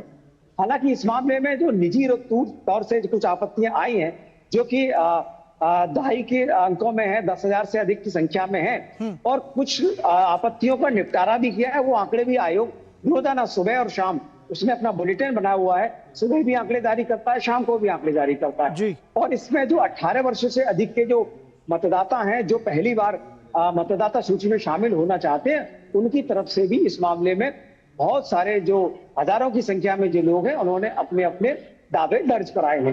तो इसमें जो आयोग ने साफ कहा है कि आप या तो हमसे सहमत होइए या अपनी आपत्ति दर्ज कराइए। तो इसमें खुली तौर से आयोग ने इन सब चीजों को स्वीकार किया है कि हम इस जो इंटेंसिव रिवीजन है इसको हर हालत में सही करना चाहते हैं, और इसी वजह से ही किया है। उन्होंने कहा कि आप तमाम जब आरोप लगाते हैं, कहते हैं कि सूची में गड़बड़ी है, इतने लोग मृत थे, और यहाँ तक हर सवाल का यहाँ तक कहा गया कि इतने सारे लोग कैसे मृत की सूची में आ जाते हैं जबकि कुछ समय पहले ही चुनाव हुए। तो उन्होंने कहा कि हम ये कह ही नहीं रहे हैं कि ये इसी समय के हैं। उन्होंने कहा कि जब से इंटेंसिव रिवीजन नहीं हुआ है तब से हो सकता है ये आंकड़े अपडेट न हुए हों। पिछले 20 सालों का रिकॉर्ड दे रहा है चुनाव आयोग। उनका कहना है 20 साल में 22 लाख मतदाताओं की मौत हुई है। उसके बाद जी, तो उस दौरान जो भी आंकड़े हुए हैं ये इंटेंसिव रिवीजन के, और जो अब तक अंतर है उन दोनों के 20 वर्ष से अधिक का जो अंतर है उसके दौरान की बात कह रहे हैं वो। और इस मामले में उन्होंने कहा कि इस मामले में चूंकि हर मामले में इस तरीके का कोई पत्र या जो कहें कि फॉर्म जो है हर मतदाता के घर नहीं जाता है, सिर्फ उसमें सूची में जो समायोजन होता है जिसमें कि कोई भी व्यक्ति अपना अपना वोट जुड़वा सकता है। और उस समय चुनाव आयोग का मूल लक्ष्य भी हुआ करता था कि कोई भी मतदाता ना छूटे। लेकिन जिस तरीके से लोकसभा के चुनावों के बाद जो आरोप दर आरोप लगाए गए, मुझे लगता है आयोग के सामने कोई और विकल्प था भी नहीं। और जैसा कि उन्होंने खुद कहा, और इंटेंसिव रिवीजन संविधान सम्मत है, ऐसा नहीं है कि चुनाव आयोग अपनी मनमर्जी के हिसाब से कर रहा है। ये प्रावधान है और इन प्रावधानों को भी सुप्रीम कोर्ट में चुनौती दी गई। उन्होंने भी कहा, कोर्ट ने भी कहा, सुप्रीम कोर्ट ने, कि आप इंटेंसिव रिवीजन कर सकते हैं। और आयोग ने साफ कहा कि 2003 में नहीं, उससे पहले भी हुए हैं। तो ये जो हंगामा है, शोर शराबा है, उन्होंने इस बात का भी जवाब दिया कि समय कम है, क्यों इस समय को चुना गया। साफ तौर से कहा गया कि हमारे पास 4 तारीख होती हैं, 4 में से 1 जनवरी को या 1 अप्रैल को या इससे आगे की 1 जुलाई को। तो ये जो अक्टूबर को, और इन तारीखों को चुनने का विकल्प उनके पास है। और 1 अप्रैल को कैसे किया जा सकता था जबकि उस समय लोकसभा चुनाव का प्रावधान चल ही रहा था। तो आयोग ने हर उस सवाल का जवाब दिया है जो देश के सामने इस समय तमाम विपक्षी पार्टियों की तरफ से रखे गए। ठीक है। देखिए अमरनाथ जी, एक महत्वपूर्ण सवाल यहाँ पर यह भी है कि राहुल गांधी सीधे तौर पर चुनाव आयोग को आरोपी बना रहे हैं। उनके पास कोई सबूत नहीं है, अभी तक नहीं दिया है। लेकिन एक सवाल यहाँ ये उठता है कि राहुल गांधी जो आज भारत के लोकसभा में लीडर ऑफ अपोजिशन है, मतलब विपक्ष के नेता है, जो कि एक संवैधानिक पद है, और इसी संवैधानिक प्रक्रिया के आधार पर उन्हें यह पद मिला है, तो फिर एक तरफ वो विपक्ष के नेता भी हैं, अपने संसदीय क्षेत्र से इसी चुनाव आयोग के माध्यम से कराए गए मतदान से जीत कर आए हैं, और दूसरी तरफ वो अब इसी चुनाव आयोग पर सवाल खड़े कर रहे हैं। तो फिर इस विरोधाभास का क्या मतलब है? का काम है सरकारी कामों पर अटैक करना, उनको स्लैम करना, उनको रिएक्शन देना। आज राहुल गांधी बिहार में अपनी यात्रा भी वोट अधिकार यात्रा भी शुरू कर दी है, जो 16 दिन तक चलेगा शायद। बिहार में 1300 किलोमीटर है और 24-25 डिस्ट्रिक्ट है। तो ये अपोजिशन पार्टी का काम है, वो अपना काम कर रही है। लेकिन ये इलेक्शन कमीशन पर अटैक, संवैधानिक संस्था इस पर अटैक करने के पहले आपको ये, अब इलेक्शन कमीशन उनसे डिमांड किया था कि आप जो भी कंप्लेन कर रहे हैं उसको एफिडेविट करके दिए, उन्होंने नहीं दिया एफिडेविट करके। उन्होंने कहा कि नहीं, कॉन्स्टिट्यूशन से बड़ा क्या होता है, और पार्लियामेंट में जो है हम तो शपथ लेते हैं ये वो। लेकिन ये जरूर है कि आप किसी पर आरोप लगाते हैं तो उसका पुख्ता प्रमाण होना चाहिए, प्रमाण को देना चाहिए था। सिर्फ आरोप लगा देने भर से आप अपने चाहते हैं कि, लेकिन ये भी सच है विक्रम, आपको बताएं कि बिहार में इलेक्शन है, चुनावी साल है। चुनाव में हर पॉलिटिकल पार्टीज का अपना काम होता है कि वो अपने बॉल को अपने पाले में करें। और शायद ये विपक्ष की यही रणनीति रही होगी कि चाहते हो कि सारा चुनाव का माहौल जो है विपक्ष के अपने पाले में कर ले। और ये इशू को रेज करें, लोगों को कंफ्यूज करें। हालांकि इलेक्शन कमीशन ने आज पॉइंट वाइज सब चीजों का जवाब दे दिया है। अब लगता नहीं कि उनके पास कोई ऐसा इशू होगा जिसको रेज कर पाएंगे या वोटर के पास लेके जा पाएंगे। ठीक है कुमार आलोक, लेकिन समझना यह भी होगा, देखिए बिहार की राजनीति में तो इसके बाद अब और ज्यादा हम उबाल देखने की मतलब जो स्थिति है वो बन सकती है, क्योंकि 7 दिन का समय दिया है चुनाव आयोग ने कि जो भी राजनीतिक दल आरोप लगा रहे हैं 7 दिन के भीतर या तो हलफनामा दे दें या फिर देश से माफी मांग लें। इन सब के बीच में बिहार में राहुल गांधी की जो यात्रा शुरू होने वाली है, तो हम ये कह सकते हैं कि राजनीतिक सरगर्मी, चूंकि चुनाव का समय भी है तो बिहार में ये और ज्यादा बढ़ेगा।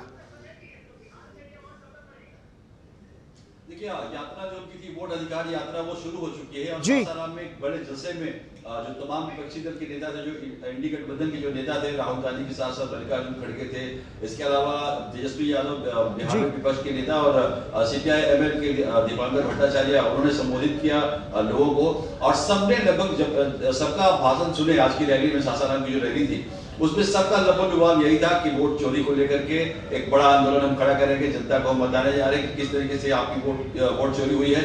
और इसी के तहत आज जब प्रेस कॉन्फ्रेंस में जो मुख्य चुनाव आयुक्त आए और उन्होंने जिस ढंग से सिलसिलेवार जवाब दिया, तो उन सारे प्रश्नों का जवाब खासकर इंडिया गठबंधन के नेताओं को मिल गया होगा, जो जोर शोर से इस मुद्दे को लेकर के चुनाव अधिकार यात्रा पूरे बिहार में करने जा रहे हैं। जो राहुल गांधी जो पॉइंट उठा रहे थे, खासकर महाराष्ट्र का, उन्होंने महाराष्ट्र का मुद्दा उठाया था। जब विधानसभा चुनाव हुआ था तो उन्होंने कहा था कि आखिरी के घंटों में चुनाव आयोग ने उस विधानसभा चुनाव में एक्स्ट्रा वोट जोड़ दिए। जब एक्स्ट्रा वोट जोड़ दिए तो आज चुनाव आयोग ने उनसे पूछा, एक तरह से इशारा चुनाव आयोग का राहुल गांधी की तरफ था कि जिस तरीके से आपने कहा कि वहां 1 घंटे के अंदर इतना वोट परसेंटेज बढ़ गया, तो उन्होंने कहा कि अगर ऐसा हुआ, अगर आपको लगा कि ऐसी गलती हुई तो आपने कोर्ट पे इसकी शिकायत क्यों नहीं की, कोर्ट पे याचिका क्यों नहीं दायर की? आप पब्लिक के बीच जाकर के भ्रम की स्थिति फैलाते हैं और फिर बाद में जब जवाब देने की बात आती है तो वहां मुकर जाते हैं। यही हाल आप देखें कि ये जो एसआईआर का काम बिहार में चल रहा है और हो चुका है एसआईआर का काम, और उसके बाद जब चुनाव आयोग ने मौका दिया कि 1 महीने के अंदर आप अपने दावों को प्रस्तुत कीजिए, और आज 15 दिन हो गया है लेकिन किसी भी दल ने अभी तक अपने दावों को प्रस्तुत नहीं किया है। हालांकि एनडीए के किसी भी दल ने एसआईआर का विरोध नहीं किया था, तो उन्होंने अगर दावा नहीं किया है तो वो समझ में आती है। लेकिन आप सारे जो इंडिया गठबंधन के जो नेता हैं, कांग्रेस है, चाहे आरजेडी है, चाहे उनके और जो सीपीआई सीपीएम और सीपीआई एमएल है, ये या चाहे बीआईपी पार्टी है, इन लोगों ने अपना दावा क्यों नहीं दाखिल किया? और जो चुनाव आयोग ने सबसे बड़ी बात कही कि जो एसआईआर की प्रक्रिया है, जो या मतदाता सूची में नाम डालने की जो प्रक्रिया होती है, वहां पर जो बीएलओ होते हैं, बीएलओ का सुपरवाइजर होता है, सुपरवाइजर का एसडीएम। देखिए ये महत्वपूर्ण है जो बातें आप कह रहे हैं, लेकिन इन सब के बीच में 1 सितंबर का समय चुनाव आयोग ने दिया है। 1 सितंबर तक दावे आपत्ति देने की बात कही है। बने रहिए सभी मेहमान हमारे साथ, यहां रुकेंगे एक ब्रेक के लिए।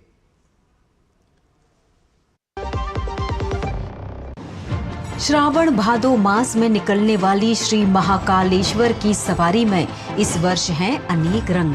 भक्ति है, श्रद्धा है और है लोक संस्कृति का अनूठा संगम।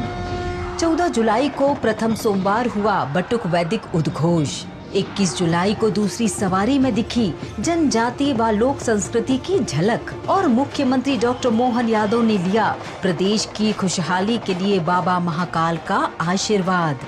तीसरे सोमवार 28 जुलाई को प्रमुख बैंडों ने अपनी खास प्रस्तुति से सभी भक्तों का मोह लिया मन।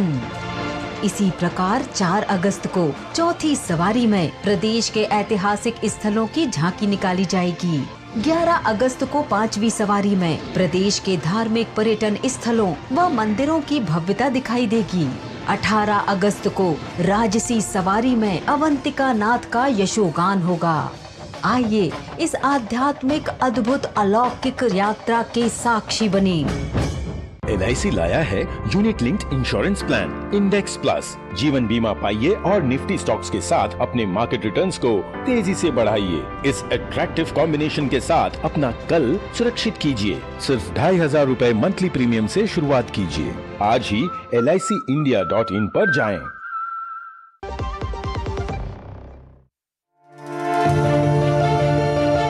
दिल्ली और पूरे एनसीआर में तरक्की के अनगिनत रास्ते खुलने जा रहे हैं। स्वागत है दिल्ली वासियों का दिल्ली की नई लाइफलाइन UER2 और द्वारका एक्सप्रेसवे पर। ये है दिल्ली को प्रधानमंत्री श्री नरेंद्र मोदी जी की सौगात।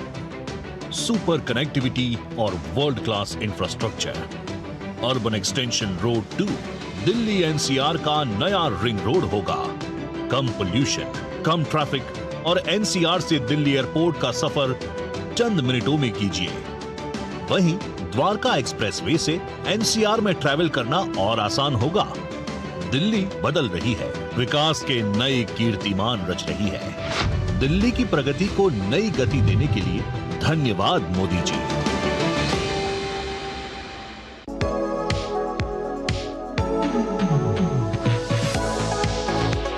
नई सुबह, नई शुरुआत। डीडी न्यूज के पावर पैक शो के साथ राजनीति, कारोबार और होगी सुर्खियों पर भी चर्चा। अखबारों की हेडलाइंस, खेल, सिनेमा सहित मिलेगी संपूर्ण खबर।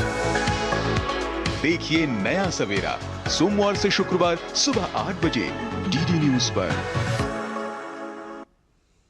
ब्रेक के बाद एक बार फिर आपका स्वागत। आप देख रहे हैं डीडी न्यूज और चुनाव आयोग की प्रेस वार्ता के बाद में अब सियासी जो उबाल है वो और ज्यादा देखने को मिल सकता है। हालांकि सीधे तौर पर स्पष्ट किया है ज्ञानेश कुमार जो कि मुख्य निर्वाचन आयुक्त हैं, उन्होंने कहा है कि चुनाव आयोग चट्टान के तरह भारत के मतदाताओं के साथ है और इस पूरी प्रक्रिया में पारदर्शिता अपनाई गई है। किसी तरीके की कोई जो निष्पक्षता है उसको नहीं अपनाया गया है।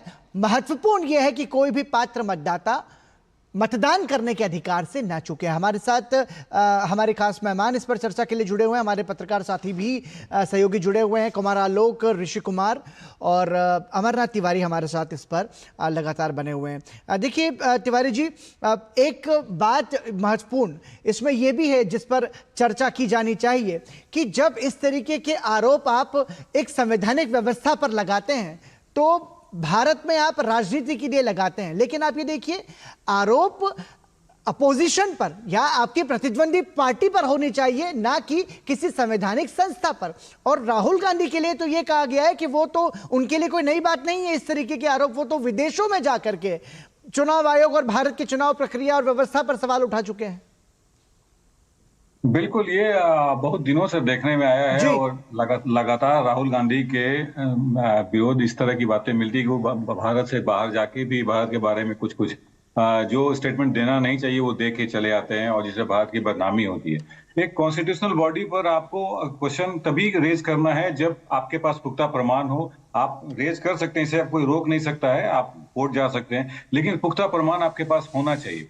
और ये आप में इतना पेशेंस भी हो कि वेट करें कि जो कॉन्स्टिट्यूशनल बॉडी पर आप क्वेश्चन रेज कर रहे हैं वहां से कोई आंसर उसका आए, ना कि सिर्फ पॉलिटिकल गेन के लिए, राजनीतिक लाभ के लिए आप किसी पर आरोप प्रत्यारोप कर लें। इसका बहुत फायदा होने वाला है किसी पार्टी को या किसी लीडर को नहीं है। जी ठीक है, देखिए लेकिन सवाल बार बार एक ही बार उठता है। सवाल यही उठता है कि आप संवैधानिक व्यवस्था पर आरोप जब लगाते हैं तो आप सबूत नहीं दिखाते हैं, और जब चुनाव आयोग ये कह रहा हो कि ये आप भारत के मतदाताओं का अपमान कर रहे हैं, भारत की लोकतांत्रिक व्यवस्था का अपमान कर रहे हैं, तो इसका कैसा संदेश भारत के मतदाता पर या भारत के समाज पर जाता है?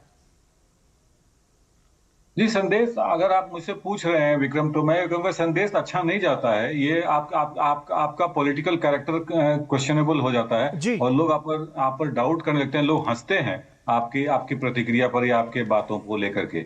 और आपके जो अपोजिशन पार्टी होंगी, चाहे वो पावर में हो या विपक्ष में हो, वो काफी मजाक उड़ाती है। उनको एक आर्सेनल मिल जाता है, उनको एक मुद्दा मिल जाता है जिसे आप अटैक कर पाए, तो आप हंसी के पात्र बन जाते हैं उससे। ठीक है, हमारे साथ हमारे सहयोगी कुमार आलोक और ऋषि कुमार भी बने हुए हैं। देखिए ऋषि कुमार, बार बार जब इस तरीके की बातें होती है तो अब हम बिहार में विधानसभा चुनाव का जो पूरी प्रक्रिया है वो समय बहुत नजदीक आ रहा है। ऐसे में अब लगातार इस तरीके के आरोप, हालांकि चुनाव आयोग ने अपना स्पष्टीकरण भी दिया है और सभी के इस पर अपने अपने मत हो सकते हैं, लेकिन जब बात कही जा रही है कि भ्रम की स्थिति इन आरोपों से, इन अनर्गल आरोपों से भ्रम की स्थिति निर्मित होती है तो वो व्यक्ति जो पहली बार मतदान करने जा रहा है, वो युवा मतदाता, उसकी मानसिकता पर भी प्रभावित हो सकती है क्या, या फिर वो आकलन करने में सक्षम है? क्योंकि चुनाव आयोग भी अपना स्पष्टीकरण दे रहा है और उस पर आरोप भी लग रहे हैं। देखिए, आज के दौर में अगर हम कहें तो भारत के युवा और जो वोट डालने जाने वाले युवा हैं वो पूरी तरीके से सक्षम हैं। आज के दौर में एआई का दौर है और सूचना क्रांति का दौर है। मुझे नहीं लगता कि उनके अंदर कोई भी भ्रम की स्थिति रहेगी, लेकिन इतना जरूर है कि इन सब आरोप प्रत्यारोपों के बीच एक स्वस्थ लोकतंत्र की जो बात होनी चाहिए उससे वो महरूम हो जाते। उन्हें लगता है कि हमारा किस तरीके का लोकतंत्र है और इसको लेकर वो कई बार चिंतित हो सकते हैं। अब इस पूरे घटनाक्रम को देखें तो इसमें अगर एसआईआर की बात करें तो इसमें भारत में जो पूरी प्रक्रिया अपनाई जा रही है या अपनाई जाएगी जो पूरे के भारत में, जबकि अभी फिलहाल सिर्फ बिहार में है, तो बिहार में भी बहुत सारे युवाओं ने 18 वर्ष के जो अधिक हुआ है उन्होंने अभी जो 1 महीने का जो वक्त मिला है जिसमें चुनाव आयोग ने उन्हें अवसर दिया है कि वो अपने आप को सूची में शामिल करवा सकते हैं, तो उसमें बड़ी तादाद में बिहार के युवा उसमें शामिल हो रहे हैं। तो ये बताता है कि हजारों की संख्या में वो लोग शामिल हो रहे हैं, उनकी तरफ से फॉर्म भरे जा रहे हैं, अपलोड किए जा रहे हैं। और इससे पहले भी हमने देखा है कि जो युवाओं का जो वोटिंग पैटर्न है वो अन्य लोगों की तुलना में, अन्य आयु वर्ग के लोगों की तुलना में ज्यादा उत्साहित करने वाला होता है। भारत के युवा ज्यादा मतदान की प्रक्रिया में भाग लेते हैं और वो मुद्दों को ज्यादा अच्छी तरीके से समझते हैं। उनके सामने चुनौती होती है कि उनमें से एक बेहतर उम्मीदवार को चुने और उस बेहतर उम्मीदवार से उन्हें उम्मीद होती है कि वो अच्छी शिक्षा, अच्छा स्वास्थ्य उन्हें उपलब्ध कराए, उनको रोजगार मिले। तो ये जो पूरी की पूरी प्रक्रिया है एक स्वच्छ लोकतंत्र में जब हम चुनावी प्रक्रियाओं पर ही सवाल उठाते हैं बिना किसी सबूत के, तो युवाओं के लिए जरूर ये चिंता का सबब बनता है कि हम किस तरीके की डेमोक्रेसी को इन्वॉल्व कर रहे हैं। लेकिन इतना जरूर है कि युवा समझते समय कि क्या देश में चल रहा है और कोई आरोप लगा रहा है तो वो किस हद तक पॉलिटिकल है और किस हद तक वो जायज आरोप है।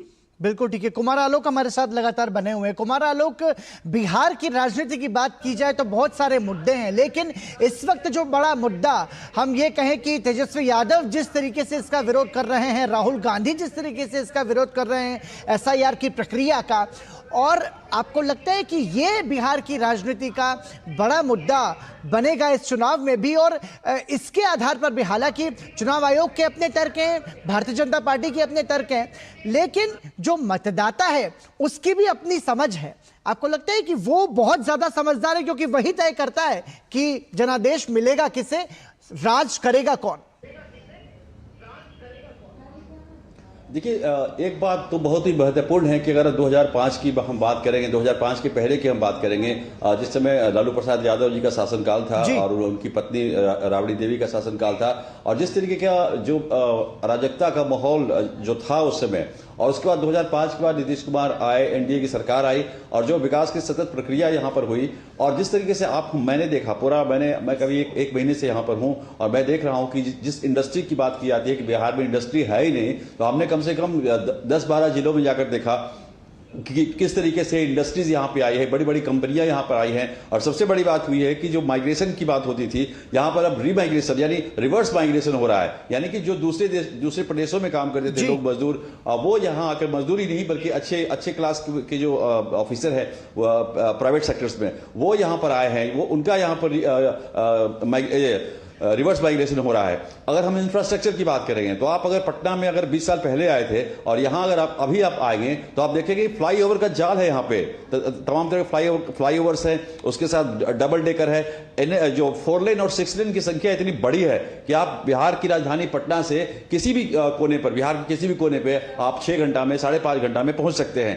तो इन सब विकास के मुद्दों को लेकर के सरकार, खासकर नीतीश कुमार की सरकार और एनडीए की सरकार इन मुद्दों को यहाँ पर जनता के बीच ले जा रही रही थी। लेकिन अब विपक्ष के पास, अगर आप याद करें 2015 में तेजस्वी यादव ने विकास का मुद्दा उठाया था, रोजगार का मुद्दा उठाया था, लेकिन इस बार एसआईआर को आगे करके इन तमाम जो विकास के मानदंड एनडीए की सरकार ने गढ़े हैं उसको कहीं ना कहीं उसको ढकने का प्रयास विपक्ष कर रहा है, चाहे वो आरजेडी पार्टी हो, चाहे वो कांग्रेस हो, चाहे वो वामपंथी पार्टियां हैं जो इंडी गठबंधन के हिस्सा है। तो ये एक विकास की जो झलक या विकास की जो एक यहां पर प्रतिबिंब खासकर एनडीए सरकार और नीतीश कुमार ने यहां दिखाई है, और उसी को ये लोग मुद्दा बनाना चाहते थे एनडीए कि किस तरीके से हमने विकास किया है। लेकिन एसआईआर के मुद्दे को आगे करके विकास के इस मुद्दे को या एनडीए के विकास के मुद्दे को ढकने का प्रयास कर रही है। और हम ये कह सकते हैं कि जो भारत की जनता है वो बहुत समझदार है, और अब जनता विकास को मुद्दा बना करके चुनाव में उतरती है। न सिर्फ अपने मताधिकार का प्रयोग करती है, बल्कि ये भी आकलन करती है कि जो तमाम सारे दावे और जो वादे किए गए थे वो उस राजनीतिक दल ने पूरे किए हैं या नहीं। और यही स्वस्थ लोकतंत्र की भी पहचान है। आप सभी बने रहिए हमारे साथ। आइए एक बार फिर आपको बताते हैं कि बिहार में एसआईआर और कांग्रेस नेता राहुल गांधी द्वारा लगाए गए वोट चोरी के आरोपों को लेकर विपक्षी दलों के लगातार विरोध के बीच चुनाव आयोग ने साफ कहा कि आयोग के लिए कोई पक्ष या विपक्ष नहीं है, उसके लिए सभी समकक्ष हैं। पिछले 2 दशकों से लगभग सभी राजनीतिक दल मतदाता सूची में त्रुटियों के सुधार के लिए मांग करते रहे हैं, और इसी मांग को पूरा करने के लिए ही चुनाव आयोग ने गहन पुनरीक्षण अर्थात स्पेशल इंटेंसिव रिवीजन एसआईआर की शुरुआत बिहार से की है। एसआईआर की प्रक्रिया में सभी मतदाता, बूथ लेवल ऑफिसर्स और सभी राजनीतिक दलों द्वारा नामित 1.6 लाख BLAs ने मिलकर एक प्रारूप सूची तैयार की है। इस प्रारूप सूची में त्रुटियां हटाने के लिए एक बार फिर निर्धारित समय परिधि में सभी मतदाता और राजनीतिक दल मिलकर अपना बहुमूल्य योगदान दे रहे हैं। राजनीतिक दलों द्वारा भ्रम फैलाए जाने को लेकर मुख्य चुनाव आयुक्त ने चिंता जताई। यह एक गंभीर चिंता का विषय है कि राजनीतिक दलों के जिला अध्यक्षों और उनके द्वारा नामित BLAs के ये सत्यापित दस्तावेज, टेस्टिमोनियल्स, उनकी आवाज उनके स्वयं के राज्य स्तर के या राष्ट्रीय स्तर के नेताओं तक या तो पहुंच नहीं पा रही है, और या फिर जमीनी सच को नजरअंदाज करते हुए भ्रम फैलाने की कोशिश की जा रही है। मुख्य चुनाव आयुक्त ने समय सीमा के अंदर अपनी आपत्तियां दर्ज न कराने और बाद में वोट चोरी जैसे गलत शब्दों का इस्तेमाल करने पर नाराजगी जताई और इसे देश के संविधान का अपमान बताया। कानून के अनुसार अगर समय रहते मतदाता सूचियों में त्रुटियां साझा न की जाएं, मतदाता द्वारा अपना प्रत्याशी चुनने के 45 डेज के भीतर माननीय उच्च न्यायालय में चुनाव याचिका दायर न की जाए और फिर वोट चोरी जैसे गलत शब्दों का इस्तेमाल करके जनता को गुमराह करने का असफल प्रयास किया जाए, तो यह भारत के संविधान का अपमान नहीं तो और क्या है। मुख्य चुनाव आयुक्त ने मतदाताओं की तस्वीरें बिना उनकी अनुमति के मीडिया के सामने पेश किए जाने को लेकर सवाल उठाए। माननीय सुप्रीम कोर्ट 2019 में ही कह चुका है कि यह मतदाता की निजता का हनन हो सकता है। Voter privacy can be breached. हमने कुछ दिन पहले देखा कि कई मतदाताओं की फोटो उनकी अनुमति के बिना मीडिया के समक्ष रखी गई, उनके ऊपर आरोप लगाए गए, उनका इस्तेमाल किया गया। क्या अपनी माताओं, बहुओं, बेटियों सहित किसी भी मतदाता की सीसीटीवी वीडियो चुनाव आयोग को साझा करनी चाहिए क्या? मतदाता सूची में जिसका नाम होता है वही अपने प्रत्याशी को चयनित करने के लिए वोट डालता है।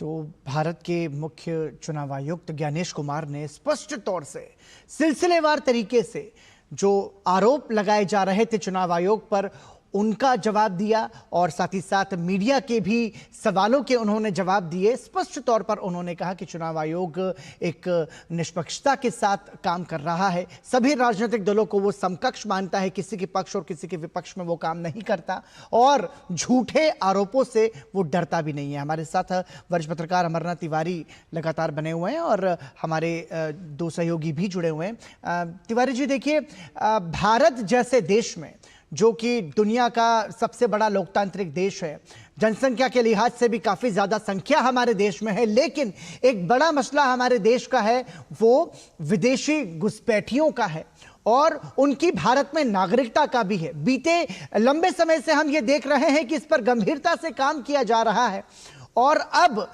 जब चुनाव की प्रक्रिया में ये प्रयास किए जा रहे हों कि जो अवैध घुसपैठिए हैं या अवैध जो नागरिक हैं वो मतदाता ना बने, भारत की जो लोकतांत्रिक व्यवस्था है उसमें शामिल ना होने पाए, तो आपको लगता है कि ऐसी प्रक्रिया, एसआईआर जैसी प्रक्रिया ऐसी व्यवस्था को बनाने में बहुत ही उपयोगी साबित हो रही है?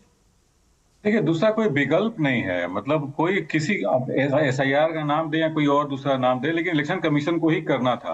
अब आपको पता है कि बिहार के सीमांचल एरिया में जो डिस्ट्रिक्ट हैं, बॉर्डर डिस्ट्रिक्ट जिसको कहते हैं सीमांचल एरिया, अब अररिया, पूर्णिया, कटिहार और किशनगंज, ये 3-4 इलाके ऐसे हैं जहां बाहर से लोग आके बसे हैं। ये फैक्ट है और ये हम लोग जानते हैं, 20-25 साल से बिहार में घूमते रहे और कवर करते रहे, ये फैक्ट है।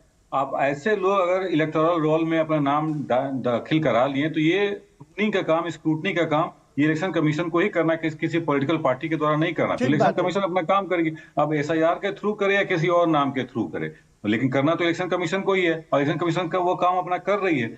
अब जिसको आपत्ति है उसके लिए समय भी है, वो आपत्ति दर्ज करा सकते हैं, जा सकते हैं इलेक्शन कमीशन के पास कि मैं जेन्युइन वोटर हूँ, मेरे पास ये पेपर है जो आपने डिमांड किया था और मेरा नाम इसमें होना चाहिए। उसके लिए काफी समय वो आपत्ति दर्ज करा सकते हैं, वो जाके इलेक्शन कमीशन को। करना इलेक्शन कमीशन को ही था, इलेक्शन कमीशन अपना काम कर रहा है। और देखिए तिवारी जी, ये तो अभी बिहार में है जब इसकी शुरुआत हुई है और फिर ये तो भारत के हर राज्य में किया जाएगा, तो फिर क्या ये समझा जाए कि इसी तरीके से चुनाव आयोग को आरोपों का सामना करना होगा फिर अलग अलग राज्यों में भी? देखिए, ये फर्स्ट केस था बिहार में पहली बार, चूंकि चुनाव भी है बिहार में, तो ऐसा लगता है कि थोड़ा सा पॉलिटिकल पार्टीज इस इशू को रेज करना चाहती थी। इसके बाद झारखंड जाना है, झारखंड के बाद वेस्ट बंगाल होगा या बाकी प्रदेशों में भी इस तरह का एक्सरसाइज तो होना है, क्योंकि इलीगल जो सिटीजन्स हैं वो वोटर लिस्ट में ना जाए, इसको आखिर कैसे हटाएंगे? एक प्रोसेस तो होना चाहिए, कोई ना कोई प्रोसेस तो होगा। अब उस प्रोसेस को पॉलिटिकल पार्टी अपना इश्यू बना के इलेक्शन में वो रेस करे, वो शायद ठीक लगता नहीं है। और वो इलेक्शन कमीशन ने किसी पॉलिटिकल पार्टी का नाम नहीं लिया, ये अच्छी बात है। कॉन्स्टिट्यूशनल बॉडी है, अपना वो काम किसी का नाम नहीं लिया। जी, उनका जो काम है वो काम कर रहे हैं और काम होना चाहिए, बिल्कुल बाकी प्रदेशों में होना चाहिए। ठीक है, लेकिन ऋषि कुमार देखिए, जैसा कि तिवारी जी भी कह रहे हैं कि ये एक प्रक्रिया है, चुनाव आयोग उस प्रक्रिया के तहत काम कर रहा है और चुनाव आयोग के जो हमारे मुख्य निर्वाचन आयुक्त हैं ज्ञानेश कुमार, उन्होंने कहा कि पिछले लंबे समय से अलग अलग राजनीतिक दल मतदाता सूची में त्रुटियों की बात कर रहे थे और उसके सुधार की बात कर रहे थे और उसी के आधार पर हमने ये काम किया है। तो जब किसी व्यवस्था को सुधारने के लिए कोई काम किया जा रहा हो, वो भी भारत की लोकतांत्रिक व्यवस्था में मतदान की प्रक्रिया जो सबसे महत्वपूर्ण है, तो उसमें तो फिर परिपक्वता के साथ सभी राजनीतिक दलों को सहयोग करना चाहिए।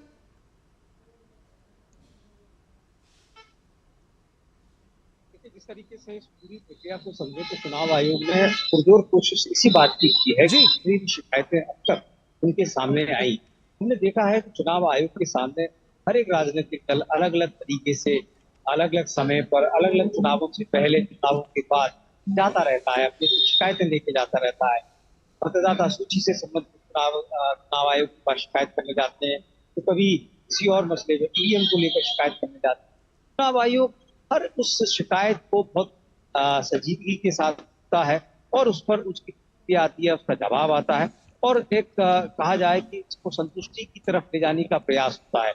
आयोग ने जिस तरीके से आज कहा कि चुनाव आयोग हर मतदाता के साथ चट्टान की तरह खड़ा है, ये बताता है कि आयोग की प्रतिबद्धता क्या है और जो फ्री एंड फेयर इलेक्शन कराने की जो सबसे बड़ी जिम्मेदारी लोकतंत्र में अगर किसी को दी गई है संविधान में, तो वो चुनाव आयोग की है। और एक निष्पक्ष चुनाव आयोग की संकल्पना संविधान विशेषज्ञों ने की थी। संविधान निर्माता जो समिति थी उसने इस बात की संकल्पना की, भारत के लोकतंत्र को बचाने के लिए सिर्फ और सिर्फ एक ही प्रक्रिया है कि यहाँ पर जो चुनाव है वो निष्पक्ष हो और निष्पक्ष चुनाव कराने के लिए एक निकाय हो जो निष्पक्ष हो। अब इस पूरी कवायद में अगर हम बात करें तो इस पूरी कवायद को पिछले चुनावों में बहुत ज्यादा इस मायने में देखा गया है कि आयोग के सामने चैलेंजेस आए हैं कि शिकायतें ज्यादा आई हैं। खासतौर से इस बार के लोकसभा चुनाव के बाद जिस तरीके से मतदाता सूची को टारगेट किया उसके बाद आयोग के पास कोई विकल्प ही नहीं बचता है। बार बार आयोग इसी बात को कह रहा है कि हमने लोकसभा चुनाव के समय पर तो रिवीजन किया, यानी कि हर चुनाव से पहले करना जरूरी है और वो करता रहा है और ये सभी ने देखा है और उस समय भी नाम जुड़ते थे, कटते थे। ये कोई पहली बार नहीं हो रहा है। इंटेंसिव रिवीजन से पहले भी बहुत सारे लोगों के नाम कटते थे क्योंकि उनके नाम दो जगह पर है या वो मृत है या दूसरी जगह शिफ्ट हो गए। ये जो आधार हैं, इन आधारों पर हमेशा से नाम कटते रहे और नाम जुड़ते भी रहे। नए जो युवा मतदाता है या कोई कहीं और पर जाके स्थानांतरित होता है या जाके रहने लगता है तो वो अपनी नई जगह पे नाम जुड़वाता भी है। ठीक है, लेकिन इसको सिर्फ राजनीतिक रंग देना बिना किसी सबूत के, इसी की आज आलोचना चुनाव आयोग ने की है। उसने कहा है कि आप शिकायत करी, हम शिकायत का स्वागत करते हैं, लेकिन शिकायत दो तरीके से आप कर सकते। एक तो ये कि तय समय में करिए और अगर समय निकल रहा है तो आप हलफनामा दायर करिए। ठीक है, सबूत के आधार पर कार्रवाई के लिए आगे बढ़े। आयोग ने साफ कहा कि 1 लाख से अधिक लोगों के नाम आप ले रहे हैं, कह रहे हैं कि ये अयोग्य मतदाता है, इनको गलत सूची में जोड़ा गया है, जोड़ा गया है। तो वो कहते हैं कि हम किस आधार पर उन्हें नोटिस दें, किस आधार पर उन्हें सूची से हटाएं। ये जो सवाल है मुझे लगता है राजनीतिक दलों के सामने बहुत बड़ा सवाल खड़ा कर दिया चुनाव आयोग ने। कुछ शिकायत कर रहे हैं तो उनके पास आधार क्या है?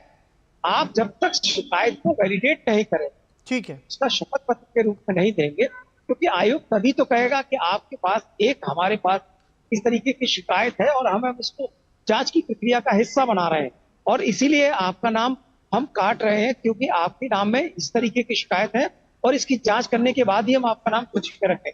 या फिर जो तय प्रक्रिया है, अब जैसे आज के समय में जो प्रक्रिया है जो बिहार में इंटेंसिव रिवीजन के लिए चल रही है, उसको हम देख सकते हैं कि उसमें आयोग ने ओपन सबके सामने है कि 1 महीने का वक्त है, आप शिकायत दर्ज कराएं और उस पर आयोग कार्रवाई करेगा। जिसका नाम नहीं शामिल है, वो जिसका नाम गलत शामिल हो रहा है, वो हर प्रोसेस को शामिल करने के लिए आयोग ने तारीख मुकर्रर की है। और किसी भी सिस्टम को मजबूत बनाने के लिए आपको नियमों का पालन तो करना ही होगा। ठीक है, और ये समय समय पर आवश्यक भी है जो ये प्रक्रिया की जा रही है एसआईआर की। बिल्कुल ठीक है। अंतिम प्रतिक्रिया चाहूंगा कुमार आलोक आपसे। देखिए, चुनाव आयोग ये कह रहा है कि मतदाता सूची को शुद्ध करना ये हमारा दायित्व है, ये हमारी जिम्मेदारी है और हम उस पर काम करेंगे। ठीक है, अंतिम प्रतिक्रिया लेते हैं ऋषि। कुमार आलोक की अंतिम प्रतिक्रिया लेते हैं। देखिए कुमार आलोक, अब जब पूरी चर्चा जब यहाँ पर हमने की है, लेकिन इन सब के बीच में जब हम चर्चा के सार की बात करें तो उसमें महत्वपूर्ण है कि चुनाव आयोग एक संवैधानिक संस्था है जो कि प्रक्रिया के तहत अपना जो व्यवस्था है उसके तहत अपना काम कर रही है और ऐसे में राजनीतिक आरोप जो लग रहे हैं उस पर उन्होंने सबूत मांगे हैं और नहीं सबूत दे पा रहे हैं तो फिर 1 हफ्ते के भीतर माफ़ी मांगने की बात कही है। तो आपको लगता है कि सीधे तौर पर यहाँ पर चुनाव आयोग जो है वो बिल्कुल खुलकर सामने है और यह कह रहा है कि आप आरोप लगा रहे हैं तो आधार दें, नहीं तो माफी मांगे? देखिए, जिस तरीके से अनर्गल आरोप विपक्ष के द्वारा लगाए जा रहे हैं और सीधे चुनाव आयुक्त पर और चुनाव आयोग पर लगातार गंभीर आरोप लगाए जा रहे हैं, तो चुनाव आयोग बहुत दिनों से उसको सुन रहा था, हालांकि कोई प्रतिक्रिया नहीं दे रहा था। लेकिन आज का जो प्रेस कॉन्फ्रेंस था वो बिल्कुल आक्रामक अंदाज में थे चुनाव आयुक्त, और आक्रामक होने के पीछे कारण भी था कि आप भारतीय लोकतंत्र के उस वैसे बड़ी पे आप प्रश्न चिन्ह लगा रहे हैं जिन्होंने जिस बड़ी ने चुनाव सुधार के लिए ऐसे कदम उठाए। खासकर मैं बिहार की बात करूं जी, अगर आप बिहार में 20 साल 25 साल या 30 साल 35 साल पहले का चुनाव आप देखें तो वो रक्त रंजित चुनाव होता था, मतलब मर्डर्स होते थे, मतलब वोट लूटा जाता था, इस तरह की व्यवस्था होती थी। लेकिन आगे के वर्षों में चुनाव आयोग ने ऐसा सुधार यहां पर किया कि उन सारी जो खामियां थी, उन सारी जो जिसके चलते बिहार बदनाम था, उसको एक नया रूप दिया। और आप देखेंगे कि पहले वैसे जो दलित होते थे या जो पिछड़े होते थे या जो कमजोर वर्ग के लोग होते थे, उनको दबंग लोग वोट मतदान केंद्र तक नहीं पहुंचने देते थे। तो जिस तरीके से चुनाव आयोग ने ट्रांसफॉर्म किया है चुनावी व्यवस्था को, तो आप देख सकते हैं बिहार में पहले था कि अगर आप समय पर नहीं गए, यानी कि 8 बजे वोटिंग शुरू हुआ और आप 10 बजे गए तो आपका वोट पड़ जाता था, बोगस वोटिंग उसे कहते थे। ये सारी जो खामियां थी, इन खामियों को चुनाव आयोग ने दूर किया है। और जब एसआईआर को लेकर के अगर आप 2003 के बाद की हम बात करें तो आप समझ सकते हैं कि कितने लोग मृत्यु हुए होंगे। और दूसरा चीज है कि यहां से बहुत सारे लोग अगर बाहर गए हैं और उनका यहाँ भी नाम है और वहां भी नाम है, तो निश्चित रूप से एक नाम आपका छटेगा। और तीसरा पूरा जो सुधार है वो हम कर सकते हैं। चुनाव आयोग इस तरीके से इसी आधार पर अपना काम कर रहा है, इसीलिए खुली चुनौती दे रहा है कि 7 दिन के भीतर आप हलफनामा दें या फिर माफी मांगे। बहुत बहुत धन्यवाद अमरनाथ तिवारी जी, बहुत बहुत धन्यवाद कुमार आलोक और ऋषि कुमार आपका भी इस पूरी चर्चा में हमारे साथ जुड़ने के लिए। और इसी के साथ समाचार में अभी के लिए इतना ही, लेकिन डीडी न्यूज पर खबरों का सफर लगातार जारी है। दीजिए अनुमति, नमस्कार।